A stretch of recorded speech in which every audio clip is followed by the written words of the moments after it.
నమస్తే, welcome to question hour. Kadiyam Srihari senior politician. తన రాజకీయ ప్రస్థానంలో ఎన్నో జయాపజయాలు మైలురాళ్లను చూసిన ఈ నేత ప్రస్తుతం తన కుమార్తె రాజకీయ భవిష్యత్తును తీర్చిదిద్దే పనిలో ఉన్నారు. మరి అసలు కడియం కుటుంబం బీఆర్ఎస్ పార్టీని ఎందుకు వీడాల్సి వచ్చింది, ముఖ్య కారణాలేంటి, అలాగే మరోవైపు కాంగ్రెస్ పార్టీలో ఆయనను ఆకర్షించిన అంశాలేంటి, ప్రస్తుతం కాంగ్రెస్ పార్టీ నుంచి ఎటువంటి సపోర్ట్ వారికి ఉంది, వీటన్నిటిపై సమాధానాలు ఇచ్చేందుకు ప్రస్తుతం మనతో ఉన్నారు సీనియర్ పొలిటీషియన్, మాజీ మంత్రి, ఎమ్మెల్యే కడియం శ్రీహరి గారు. ఈరోజు వారితో క్వశ్చన్ అవర్ మనం కొనసాగిద్దాం. నమస్కారం కడియం శ్రీహరి గారు. ఈనాటి కార్యక్రమంలో టీమ్ ఎన్టీవీ కూడా మీకు ప్రశ్నలు సంధించేందుకు సిద్ధంగా ఉంది. వారందరి తరపున మీకు మొదటిగా స్వాగతం పలుకుతున్నాం. థ్యాంక్ యూ వెరీ మచ్ అండి. కడియం శ్రీహరి గారు, రాజకీయ జీవితంలో ఎన్నో పదవుల్లో విజయవంతంగా మీ కర్తవ్యాన్ని నిర్వహించారు, పనిచేశారు, మంచి పేరు సంపాదించుకున్నారు. ఇప్పుడు రాజకీయ ప్రస్థానంలో ఇన్ని సంవత్సరాల తర్వాత ఒక వెన్నుపోటుదారుడనో ఒక నమ్మక ద్రోహనో అనిపించుకోవడం ఏంటి అసలు ఊహించారా ఇలా జరుగుతుందని? రాజకీయంగా గిట్టని వారు నన్ను వెన్నుపోటుదారుడు అనొచ్చు, లేదా నమ్మక ద్రోహి అనొచ్చు. వాళ్ళకి ఇష్టం వచ్చిన రీతిలో మాట్లాడే అవకాశం ఉంది. కానీ నేను ఎవరికి నమ్మక ద్రోహం చేయలేదు, ఎవరికి కూడా వెన్నుపోటు పొడవలేదు. నా 30 సంవత్సరాల రాజకీయ జీవితంలో 1994 నుంచి 2024 వరకు దాదాపుగా 30 సంవత్సరాల నా రాజకీయ జీవితంలో ఎవరికి ఏనాడు కూడా నష్టం చేసే ప్రయత్నం చేయలేదు. అయితే తెలుగుదేశం పార్టీతో ప్రారంభమైన నా రాజకీయ ప్రస్థానం తెలంగాణ ప్రజల ఆకాంక్షల మేరకు బీఆర్ఎస్లోకి రావడం, బీఆర్ఎస్లో 10 సంవత్సరాలు కొనసాగడం, అదేవిధంగా మొన్నటి అసెంబ్లీ ఎన్నికలలో బీఆర్ఎస్ పార్టీ అభ్యర్థిగా స్టేషన్ గన్పూర్ నియోజకవర్గం నుంచి పోటీ చేయడం, కాంగ్రెస్ పార్టీ అనుకూల గాలిలో కూడా స్టేషన్ గన్పూర్లో ప్రజల ఆశీర్వాదంతో నేను గెలవడం జరిగింది. ఆ తర్వాత మా పార్టీలో, అంటే అప్పుడు నేనున్న బీఆర్ఎస్ పార్టీలో జరుగుతున్న పరిణామాలు కావచ్చు, నాయకత్వం యొక్క పనితీరు కావచ్చు, అవన్నీ గమనించిన తర్వాత నేను కాంగ్రెస్ పార్టీలోకి రావడం జరిగింది. అసెంబ్లీ ఎన్నికలకు ముందు, అసెంబ్లీ ఎన్నికల తర్వాత కూడా అనేక సందర్భాలలో ఒక రాజకీయ పార్టీకి నిర్మాణం అనేది ఉండాలి.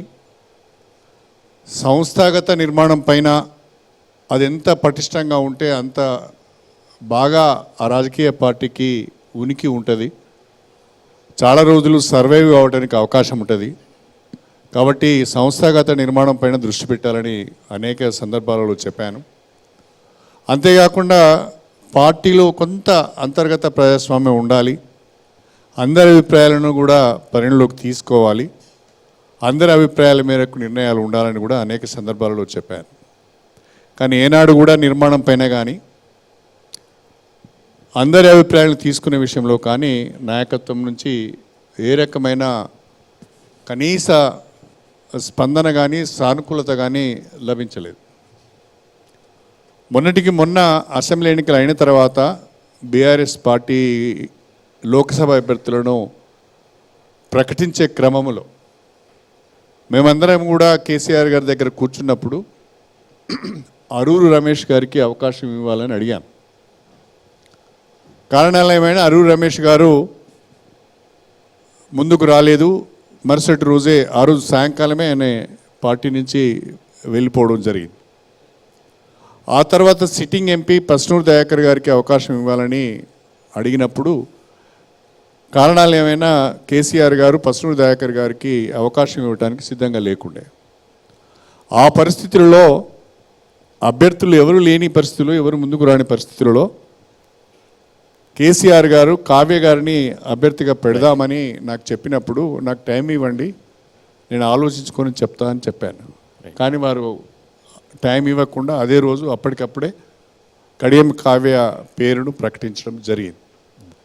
ప్రకటించిన తర్వాత కూడా పోటీ చేద్దాం, ప్రజల్లోకి వెళ్దామనే ఆలోచనతో నేను ముందుకు వెళ్ళాను. కాకపోతే ఉమ్మడి వరంగల్ జిల్లాలో వరంగల్ పార్లమెంట్ పరిధిలో 6 సీట్లు కాంగ్రెస్ గెలవడం, నేను ఒక్కనే బీఆర్ఎస్ నుంచి గెలవడం, అది కొంత నా పైన ఈర్ష్యకు కూడా దారితీసింది. మేమందరం ఓడిపోయినా ఈయన గెలిచిండు అని. రైట్. రెండవది ఏమైంది అంటే అభ్యర్థి ప్రకటించిన తర్వాత ఎన్ని సందర్భాలలో జిల్లా స్థాయిలో ఒక సమావేశం పెడదాం, ఒక కార్యకర్తల విస్తృత స్థాయి సమావేశాన్ని పెట్టుకుందాం, అభ్యర్థిని పరిచయం చేద్దామని చెప్తే స్థానిక నాయకత్వం ఎవరు ముందుకు రాకపోవడం, రైట్. శ్రీహరి ఎవరికి వారే యమునా తీరానికి వివరిస్తే అప్పుడు నేను హరీష్ రావు గారిని సంప్రదించి వారి దగ్గర ఒక ముఖ్యుల సమావేశాన్ని ఏర్పాటు చేయించి కొన్ని డైరెక్షన్లు ఇప్పించడం జరిగింది.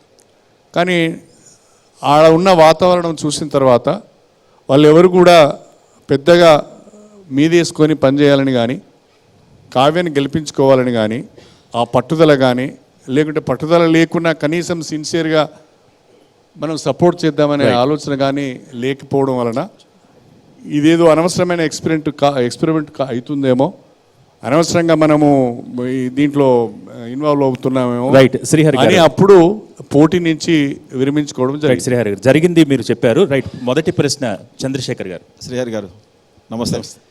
నేను నమ్మక ద్రోహిని కాదు, వెన్నుపోటుదారుని కాదు అని అంటున్నారు. పార్టీలో చేరిన 6 నెలలకే మీకు ఎంపీ సీట్ ఇచ్చారు, ఎంపీని చేశారు.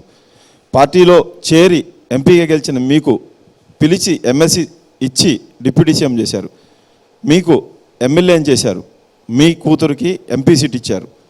ఇదేంటి నమ్మక ద్రోహం కాదా? ఇది వెన్నుపోటు కాదా?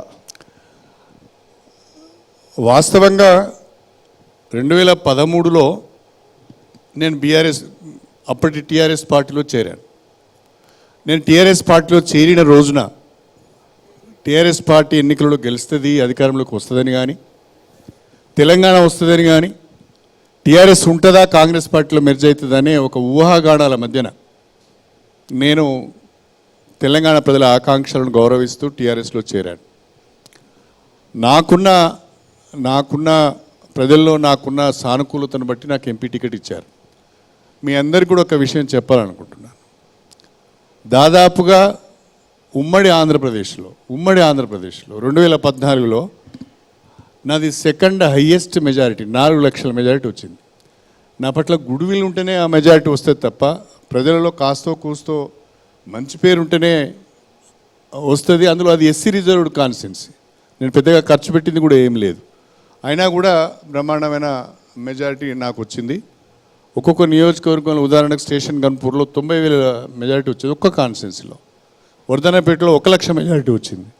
ఆ రకంగా 4 లక్షల మెజారిటీతో నేను గెలిచాను. అంటే ప్రజలలో కూడా కడియం శ్రీహరి సరైన వ్యక్తి అని నమ్మే నాకు ఓటేశారు. ఆ తర్వాత ఒక అనుభవం కలిగిన వ్యక్తి, పరిపాలన పట్ల కొంత పట్టు ఉన్న వ్యక్తి క్యాబినెట్లోకి తీసుకోవాలని ఒక ఆలోచనతోని కేసీఆర్ గారు నన్ను క్యాబినెట్లోకి ఆహ్వానించారు. దానికి కేసీఆర్ గారికి నేను ధన్యవాదాలు తెలుపుకుంటున్నాను. కాకపోతే మారుతున్న పరిస్థితులు, నాయకత్వము వ్యవహరిస్తున్న తీరు కొంత నాకు ఇబ్బందిని కలిగించింది. ప్రధానంగా 2018 ఎన్నికల సందర్భంగా 2017లో జిల్లాల పునర్విభజన జరుగుతున్నప్పుడు, కొత్త జిల్లాలు ఏర్పాటు చేస్తున్నప్పుడు, ఉమ్మడి వరంగల్ జిల్లాను 6 ముక్కలు చేసినప్పుడు దాన్ని నేను తీవ్రంగా వ్యతిరేకించాను. చివరికి వరంగల్ పట్టణాన్ని కూడా 2 ముక్కలు చేసింది. వరంగల్ జిల్లా వేరే, హన్మకొండ జిల్లా వేరే. నేను నా అభిప్రాయాన్ని చాలా తీవ్రంగా అందరి ముందట, ఒకరిద్దరమే కాదు, మా జిల్లా వాళ్ళందరం ఉన్నప్పుడే నేను చాలా తీవ్రంగా విభేదించి ఇది పద్ధతి కాదు, ఆ జిల్లాకు ఒక హెరిటేజ్ ఉన్నది, ఆ జిల్లాకు ఒక ప్రాధాన్యత ఉన్నది, వారసత్వం ఉన్నది, ఆ కాకతీయుల యొక్క వారసత్వాన్ని మనం కాపాడుకోవాలి, ఇటు చేయొద్దు అంటే చేశారు. ఎప్పుడైతే నేను వారిని ఆ విషయంలో తీవ్రంగా వ్యతిరేకించానో ఆ రోజు నుంచి నన్ను పక్కన పెట్టేశారు. సరే, ఇన్ని మంచి గుణాలు కలిగిన మీరు విలువలతో కూడిన రాజకీయాలు చేస్తారనే పేరు ఉండేది. కానీ మరి ఇంత విశేష అనుభవం కలిగిన వాళ్ళు నైతిక విలువలకు ఎందుకు తిలోదకాలు ఇచ్చారు సార్? నైతిక విలువలు తప్పకుండా, నైతిక విలువలతో పాటుగా ప్రజా అభిప్రాయాన్ని కూడా మనం పరిగణలోకి తీసుకోవాల్సి వస్తుంది. అంటే ఒక పార్టీలో గెలిచి ఇంకో రాజకీయాల్లో- పార్టీలోకి వెళ్ళడం ప్రజాభిప్రాయమా? రాజకీయాల్లో ఉన్నప్పుడు ప్రజలు ఏమనుకుంటున్నారు, ఇవాళ దేశవ్యాప్తంగా ఉన్న రాజకీయ పార్టీలు ప్రజల అభిప్రాయాలకు అనుగుణంగా విధానాలు రూపొందించుకుంటాయి. అవి విధానాలు రూపొందించుకున్నప్పుడే అవి మనగలుగుతాయి. అందుకని నేను ఒక పార్టీలో గెలిచి ఇంకో పార్టీకి వెళ్ళడము అది చట్టరీత్యా తప్పు అయితే దానికి నేను తప్పకుండా ఫేస్ చేయడానికి సిద్ధంగా ఉన్నాను.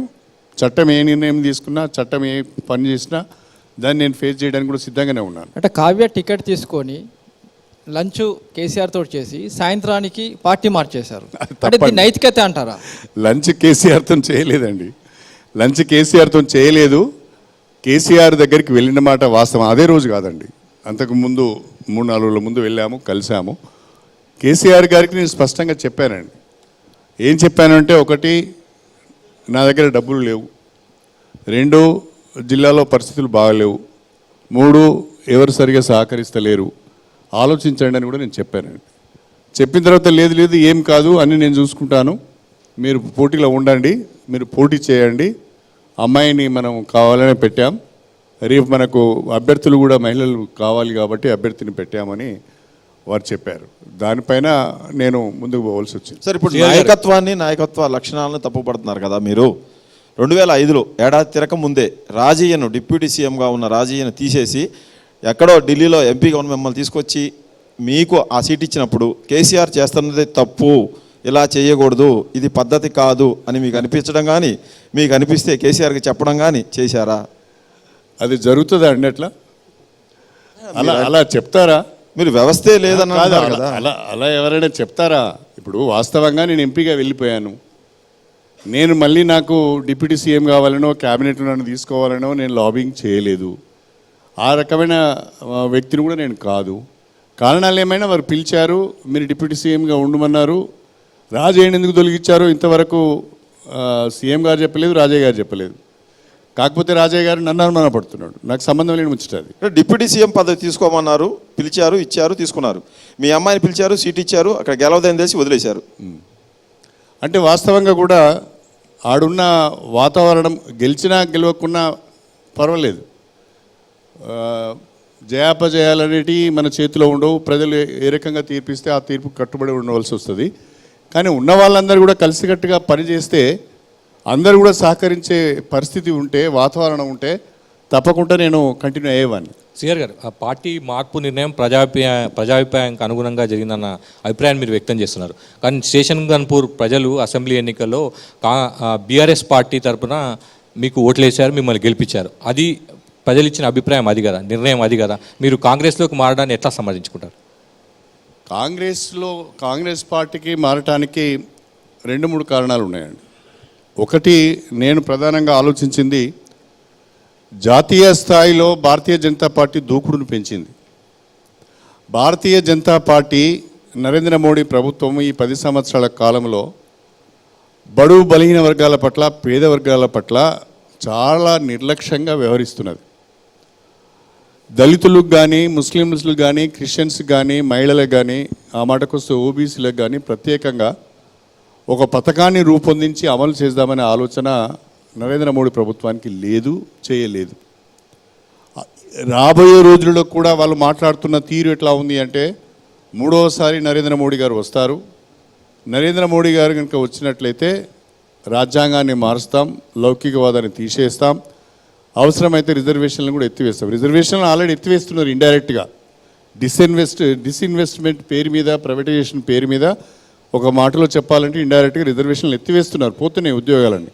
కానీ రేపు మళ్ళీ వస్తే రిజర్వేషన్లను ఎత్తివేస్తాం, రాజ్యాంగాన్ని మారుస్తాము అనే పరిస్థితులలో ఆ భారతీయ జనతా పార్టీని దూకుడును అడ్డుకోవాలంటే అది ప్రాంతీయ పార్టీలతో కాదు, దేశవ్యాప్తంగా ఉన్న ఒక కాంగ్రెస్ పార్టీకి అది సాధ్యమవుతుందని చెప్పి కాంగ్రెస్ పార్టీని బలపరచాలనే ఉద్దేశంతో కూడా నేను కాంగ్రెస్ పార్టీలోకి వచ్చాను. ఒకటి. రెండవది ప్రధానంగా రాష్ట్రంలో కాంగ్రెస్ పార్టీ అధికారంలో ఉన్నది. నేను నియోజకవర్గంలో అనేక హామీలు ఇచ్చి ఉన్నాను. ఆ హామీలన్నీ నెరవేరాలంటే కూడా అధికార పార్టీ ద్వారానే అది సాధ్యమవుతుంది, ప్రభుత్వం ద్వారానే సాధ్యమవుతుందని చెప్పి ప్రజల హామీని కూడా నిలబెట్టుకోవటానికి, నన్ను గెలిపించిన ప్రజలకు కాస్తో కూస్తో న్యాయం చేయాలనే ఉద్దేశంతోనే నేను పార్టీ మారడం జరిగింది. ఇదే కాంగ్రెస్పై మీరు గతంలో తీవ్ర స్థాయిలో వ్యాఖ్యలు చేశారు. దేశంలో అవినీతిపై ఎవరికైనా పేటెంట్ హక్కులు ఉన్నాయంటే అది కాంగ్రెస్ నేతలకే ఉన్నాయన్నారు. ప్రజలను మోసం చేయడంలో కాంగ్రెస్ పార్టీకి వెన్నెత్తు పెట్టిన విద్య అన్నారు. కాంగ్రెస్ పార్టీ పని తక్కువ, ప్రచారం ఎక్కువ అన్నారు. దేశంలో కుటుంబ రాజకీయాలను ప్రోత్సహించింది కాంగ్రెస్ అన్నారు. ఇన్ని మాటలు అన్నారు. మళ్ళీ మీ కుటుంబం టికెట్ కోసం మళ్ళీ కాంగ్రెస్ పార్టీలోకి వెళ్ళారు. కుటుంబం టికెట్ కొరకు కాదు, వాస్తవంగా ఒక రాజకీయ పార్టీలో ఉన్నప్పుడు ఆ రాజకీయ పార్టీ యొక్క లైన్కు కట్టుబడి మాట్లాడతాం. నేను బీఆర్ఎస్ పార్టీలో ఉన్నప్పుడు బీఆర్ఎస్ పార్టీ లైన్కు కట్టుబడి మాట్లాడవలసి వస్తుంది. ఎవరైనా ఒక రాజకీయ పార్టీలో ఉన్నప్పుడు ఆ రాజకీయ పార్టీ యొక్క లైన్కు కట్టుబడి మాట్లాడవలసి వస్తుంది తప్ప వేరే విధంగా భిన్నంగా మాట్లాడడానికి ఆ పార్టీ బాగా చేసింది, ఈ పార్టీ బాగా చేసింది, ఆ నాయకుడు బాగా చేసింది, ఈ నాయకుడు బాగా చేసింది అని అధికార పార్టీలో మనకు ప్రతిపక్షంలో ఉన్న వాళ్ళ గురించి గొప్పగా చెప్పుకునే అవకాశం ఉండదు. తప్పకుండా రాజకీయ విమర్శలు చేసినప్పుడు పార్టీ లైన్ కట్టుబడి చేస్తాము.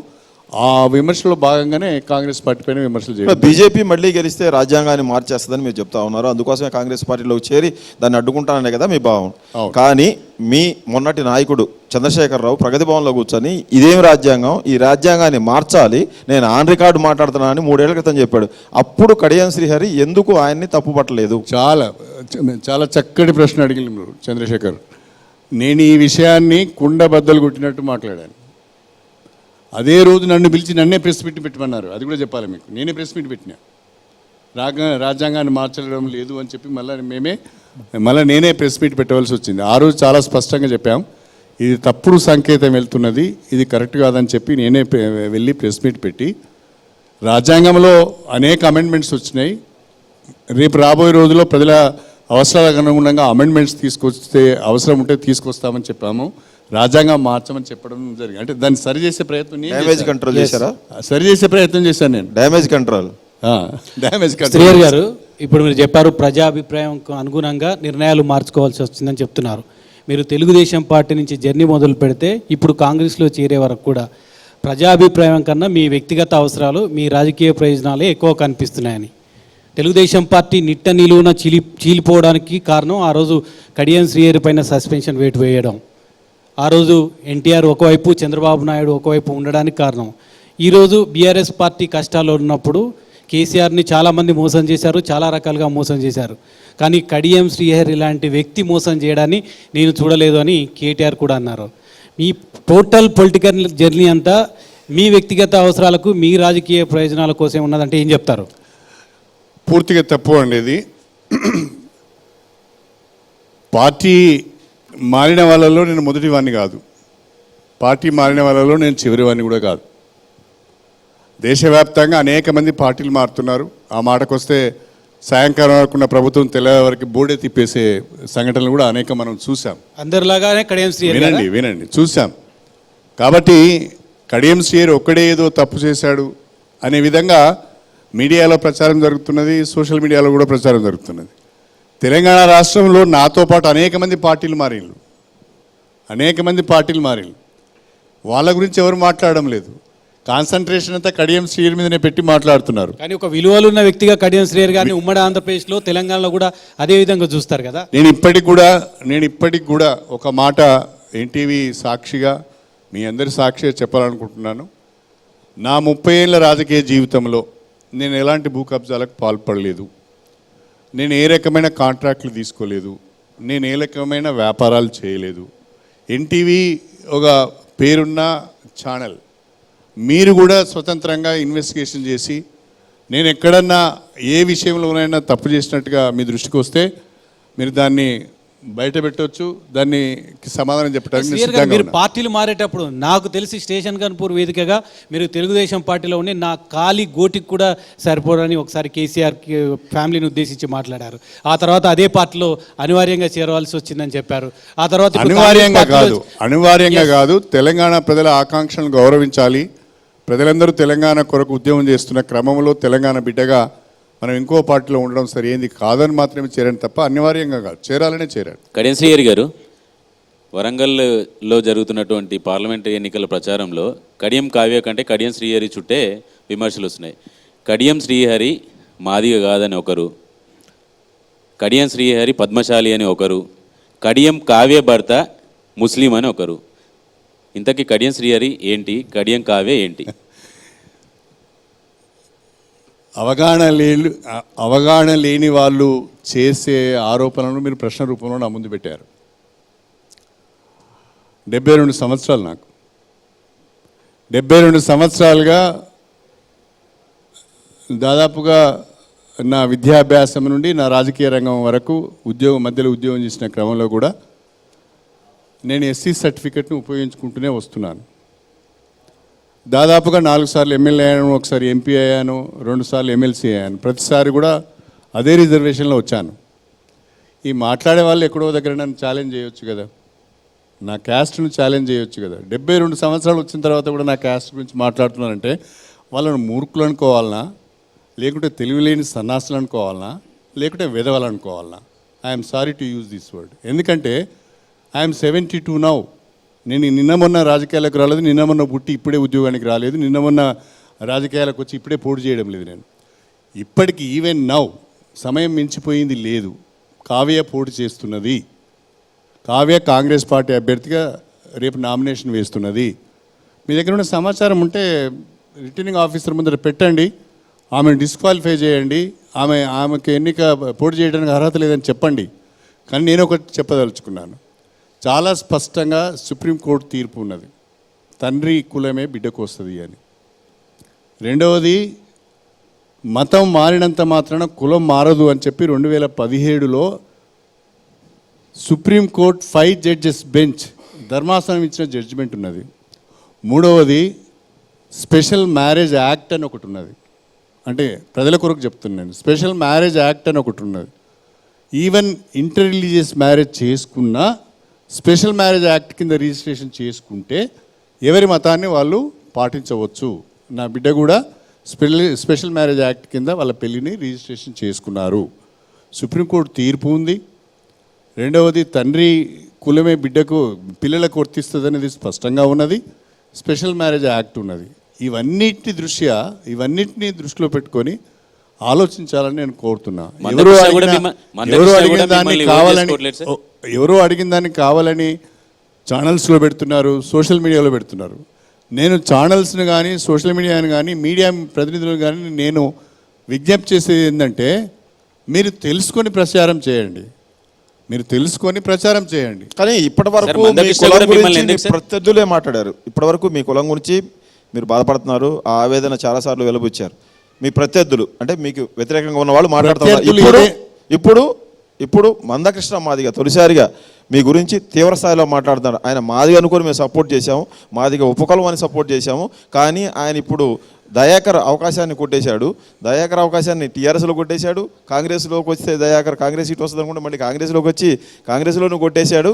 ఈయన ద్రోహి అని అన్నారు. ఇది ఎలా చూస్తారు? మందకృష్ణ ఏ ఎన్నికలలో ఏ పార్టీకి మద్దతు ఇస్తాడో తెలియదండి. మందకృష్ణ వలన మాదిగ జాతికి అన్యాయం జరుగుతున్నది. మందకృష్ణ వలన ఎంఆర్పిఎస్ పేలికలైపోయింది. మీ అందరికి తెలియదు కాదు, ఎంత బలహీన పడ్డదో ఇవాళ ఎంఆర్పిఎస్ మీకు తెలియదు కాదు. ఎంఆర్పిఎస్ పేరు మీద ఇవాళ 10 ఆర్గనైజేషన్లు ఉన్నాయండి. ఇక ఆ పేర్లను నేను చెప్పడం బాగుండదు. మందకృష్ణ నాయకత్వం సరిగా ఉంటే మాదిగలకి ఇంత అన్యాయం జరిగేది కాదు, మాదిగ ఉపకులాలకు కూడా ఇంత అన్యాయం జరిగేది కాదు.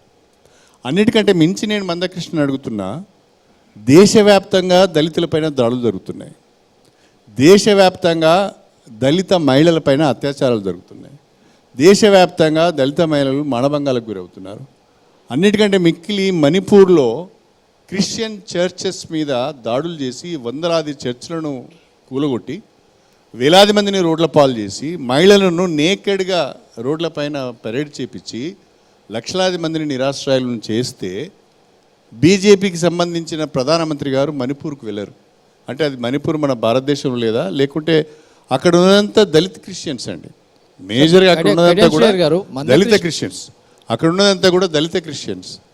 మరి అలాంటి తర్వాత ముస్లిమ్స్ని అందరినీ కూడా ఇవాళ బీజేపీ కావాలని చెప్పి వీళ్ళు ఇండియన్స్ కాదు, వీళ్ళు పాకిస్తానీస్ అంటున్నారు. ముస్లిమ్స్ను ఓరవలేకపోతున్నది బీజేపీ, క్రిస్టియన్స్ను ఓరవలేకపోతున్నది బీజేపీ, దళితులను ఓరవలేకపోతున్నది, బలహీన వర్గాలను మహిళలను ఓరవలేకపోతున్నది. వాళ్ళ యొక్క ప్రగతికి కానీ వాళ్ళ అభివృద్ధికి కానీ ఏ రకమైన చర్యలు తీసుకొని భారతీయ జనతా పార్టీకి మందకృష్ణ ఒక సామాజిక ఉద్యమ నేత, మందకృష్ణ మాదిగ ఉపకులాలకు నిమ్న వర్గాలకు న్యాయం జరగాలని పోరాటం చేసిన వ్యక్తి బీజేపీకి ఓటు వేయమని అడగడం అంటే ఇంతకంటే సిగ్గు మారిన చర్య ఇంకోటి ఉండదండి. అంటే this is totally against the interest of the Dalits.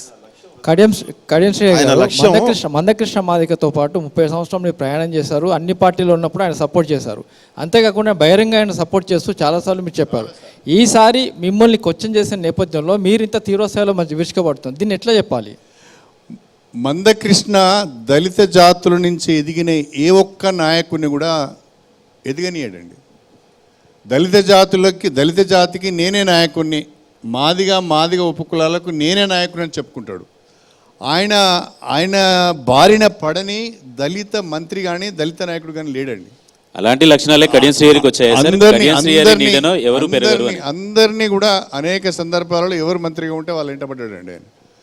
ఆయన మంత్రివర్గంలో ఉన్న ఇతర కులాల వాళ్ళ జోలికి వెళ్ళడండి.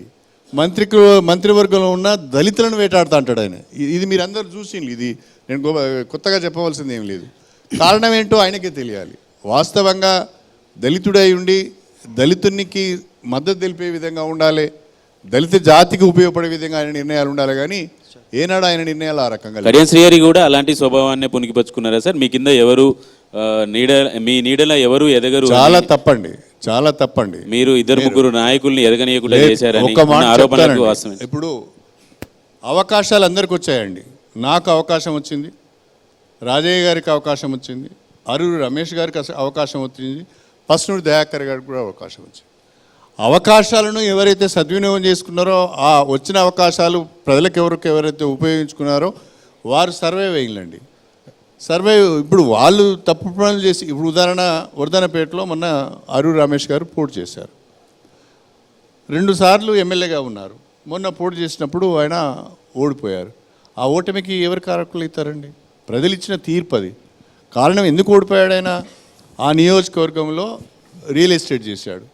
ఆ రియల్ ఎస్టేట్లో ల్యాండ్ పూలింగ్ని ఎంకరేజ్ చేసి రైతుల భూములు కోల్పోవడానికి కారకుడయ్యాడు. ఆ నియోజకవర్గంలో మండలానికి ఒక గెస్ట్ హౌస్ కట్టుకున్నాడు. ఇది ప్రజల దృష్టిలో పడ్డది. అరే ఈయన మన భూములు ఏంటో పడ్డాడు, ఈయన మొత్తం వెంచర్లు చేస్తున్నాడు, మనల్ని ఆగం చేస్తున్నాడు అని చెప్పి ఆయన మీద ఉన్న వ్యతిరేకతతోనే ఓడిపోయింది తప్ప. అదే ఆరు రమేష్ ఇన్ని వేల కోట్ల ఆస్తులు కడియం శ్రీహరి గారికి ఎట్లా వచ్చినాయో చెప్పాలి, లేకపోతే నేను నిరూపిస్తా అని కూడా చెప్తున్నాడు ఆయన. నేను అరూరు రమేష్ గారికి ఎన్టీవీ సాక్షిగా వెల్కమ్ చెప్తున్నా. నేను నాట్ ఓన్లీ అరూరు రమేష్ గారికి, నా మీద అవినీతి ఆరోపణలు చేసే వాళ్లకు, నేను కోట్ల రూపాయలు సంపాదించానని చెప్పే వాళ్లకు నేను ఓపెన్గా విజ్ఞప్తి చేస్తున్నా. దాని సవాళ్ళను అడగకంటే ఓపెన్గా విజ్ఞప్తి చేస్తున్నా, కమ్ ఫార్వర్డ్, మీరు రండి ముందుకు. నా మీద ఉన్న ఆరోపణలు కానీ నేను సంపాదించిన ఆస్తుల వివరాలు కనుక మీరు ప్రజల ముందు పెడితే, నేను కాంట్రాక్టులు చేసి, వ్యాపారాలు చేసి, భూ కబ్జాలు చేసి, రౌడిజం చేసి, సెటిల్మెంట్లు చేసి, నేను ఆస్తులు కూడబెట్టుకున్నట్టుగా మీ దగ్గర సాక్ష్యాలు ఉంటే చెప్పండి. వాటికి నేను తల వంచి, అవి నిజంగా కూడా నిజమైతే వాటన్నిటికీ తల వంచి మా అమ్మాయిని నేను పోటీ నుంచి విరమింపజేస్తాను, నేను ఎమ్మెల్యే పదవి కూడా రాజీనామా చేస్తాను. ఇంతకంటే ఓపెన్ ఛాలెంజ్ ఇంకోటి ఉండదు. చౌకవారు మాటలు మాట్లాడడం మానుకొని, విధవ వేషాలు వేయడం మానుకొని, నీ దగ్గర సాక్ష్యాలు ఉంటే సాక్ష్యాలతో ప్రజల ముందుకు రా. నీ సాక్ష్యాలు నిజమైతే, ఎవిడెన్స్ కనుక ఉంటే నేను తల వంచి నా ఎమ్మెల్యే పదవికి రాజీనామా చేస్తా, నా బిడ్డను కూడా పోటీ నుంచి విరమింపజేస్తా. అంతకంటే ఛాలెంజ్ ఇంకేముండదు. చేతనైతే దానికి ముందు ప్రిపేర్ రమ్మని చెప్పండి. అదే ఆరూరు రమేష్ గారు ఒకప్పుడు మీ దగ్గర కాంట్రాక్టర్, ఆయన ఇప్పుడు అవినీతి చేశాడు, లేకుంటే ల్యాండ్ సెటిల్మెంట్లు చేశాడు, రియల్ ఎస్టేట్ వ్యాపారం చేశాడని చెప్పుకుంటున్నా మీరే ఆయనను మొక్కగా ఉన్నప్పుడు పెంచి పోషించారు. ఆయన అట్లా తయారు కావడానికి కడియం శ్రీహరి కూడా కారణం కాదా? బాగుందండి మీ ముచ్చట. మీరు అడిగే ప్రశ్న అవునండి. ఒక మొక్కకు నీళ్లు పోస్తామండి, ఒక మొక్కకు నీళ్లు పోసి పెంచుతాము. అంటే మంచి మొక్కకు పోసారా, లేకపోతే పిచ్చి మొక్కకు పోసారా, లేదా హానికరమైన మొక్కకు పోసారా? ఎవరైనా ఒక మంచి మొక్కనే పెంచుతామండి. అది పెరిగిన తర్వాత ఏమైతుందో మీ దగ్గర ఎక్కువ సంపాదించుకొని ఉండొచ్చు కదా ఆయన. సార్, వరంగల్ ఎన్నికలు ఆరూరి రమేష్కి కడియం శ్రీహరికి మధ్య ఉన్న వైరం మధ్యనే జరుగుతుందా? మీ ఆరోపణలన్నీ మీ చుట్టూ ఆయన చుట్టూ మీరే తిప్పుతారు. ప్రజలకు సంబంధించిన ఇష్యూస్ కానీ ఇప్పుడు ఇలాంటివన్నీ ఎందుకు? ఎవరైనా నా పైన ఆరోపణలు చేస్తే నేను వివరణ మాత్రమే ఇస్తున్నాను. నా మీద చేసిన ఆరోపణలకు నేను ఇప్పుడు ఓపెన్ ఛాలెంజ్ ఒకటి ఎన్టీవీ సాక్షిగా చేశాను. ఎవరి దగ్గర ఏ రకమైన ఆధారం ఉన్నా మీరు బయట పెట్టండి. నా ఆస్తుల వివరాలు వెల్లడించండి. తప్పకుండా గడువు ఏమైనా ఇస్తారా సార్? ఎప్పటి వరకు రావాలి ఏంటి అని? ఎప్పుడైనా రండి. ఇప్పుడు ఎన్నికల సమయం అండి, ఇది బెస్ట్ సీజన్ వాళ్ళకు, ఇది బెస్ట్ టైం. కడియం శ్రీహరి గారికి ఇక్కడ ఇన్ని ఆస్తులు ఉన్నాయి, ఇక్కడ ఇన్ని భూములు ఉన్నాయి, ఇక్కడ ఇది ఉన్నది, ఇక్కడ అది ఉన్నది, ఇక్కడ ఇది ఉన్నదని ఎవిడెన్స్తో రమ్మనండి. ఒట్టిగా మాటలు మాట్లాడడం కాదు. సార్ వరంగల్లో ఒక తేదీ ఫిక్స్ చేసి టైం ఫిక్స్ చేసి అట్లా ఏమన్నా మీరు ఏమన్నా మీరు చేయండి, మీరు చేయండి. మీరే చాయిస్ సార్, మీరు చెప్పండి. నేను చేయను, మీరు చేయండి. నేను మీకు చెప్తున్నా కదా, మీ మీ మీ ఛానల్లోనే, మీ డిబేట్లోనే ఓపెన్గా చెప్తున్నా అందరికీ. ఇది దయాకర్రావు గారికి, పల్లరాజేశ్వర రెడ్డి గారికి, అరూర్ రమేష్ గారికి, రాజయ్య గారికి, ఎవరైతే నా మీద అవినీతి ఆరోపణలు చేస్తున్నారో వాళ్ళందరికీ కూడా నేను ఓపెన్గా విజ్ఞప్తి చేస్తున్నా. మీ దగ్గర ఉన్న సాక్ష్యాలతో బయటికి రండి, ప్రజల ముందు పెట్టండి. అవి నిజమైన అయితే నేను తల వంచి నిష్క్రమిస్తాను. అరూర్ రమేష్ కు మీకు పొలిటికల్ వైరం ఉండొచ్చు, పల్లా రాజేశ్వర రెడ్డికి మీకేంటండి వైరం? ఈ మధ్య కటువుగా మాట్లాడారు మీరు.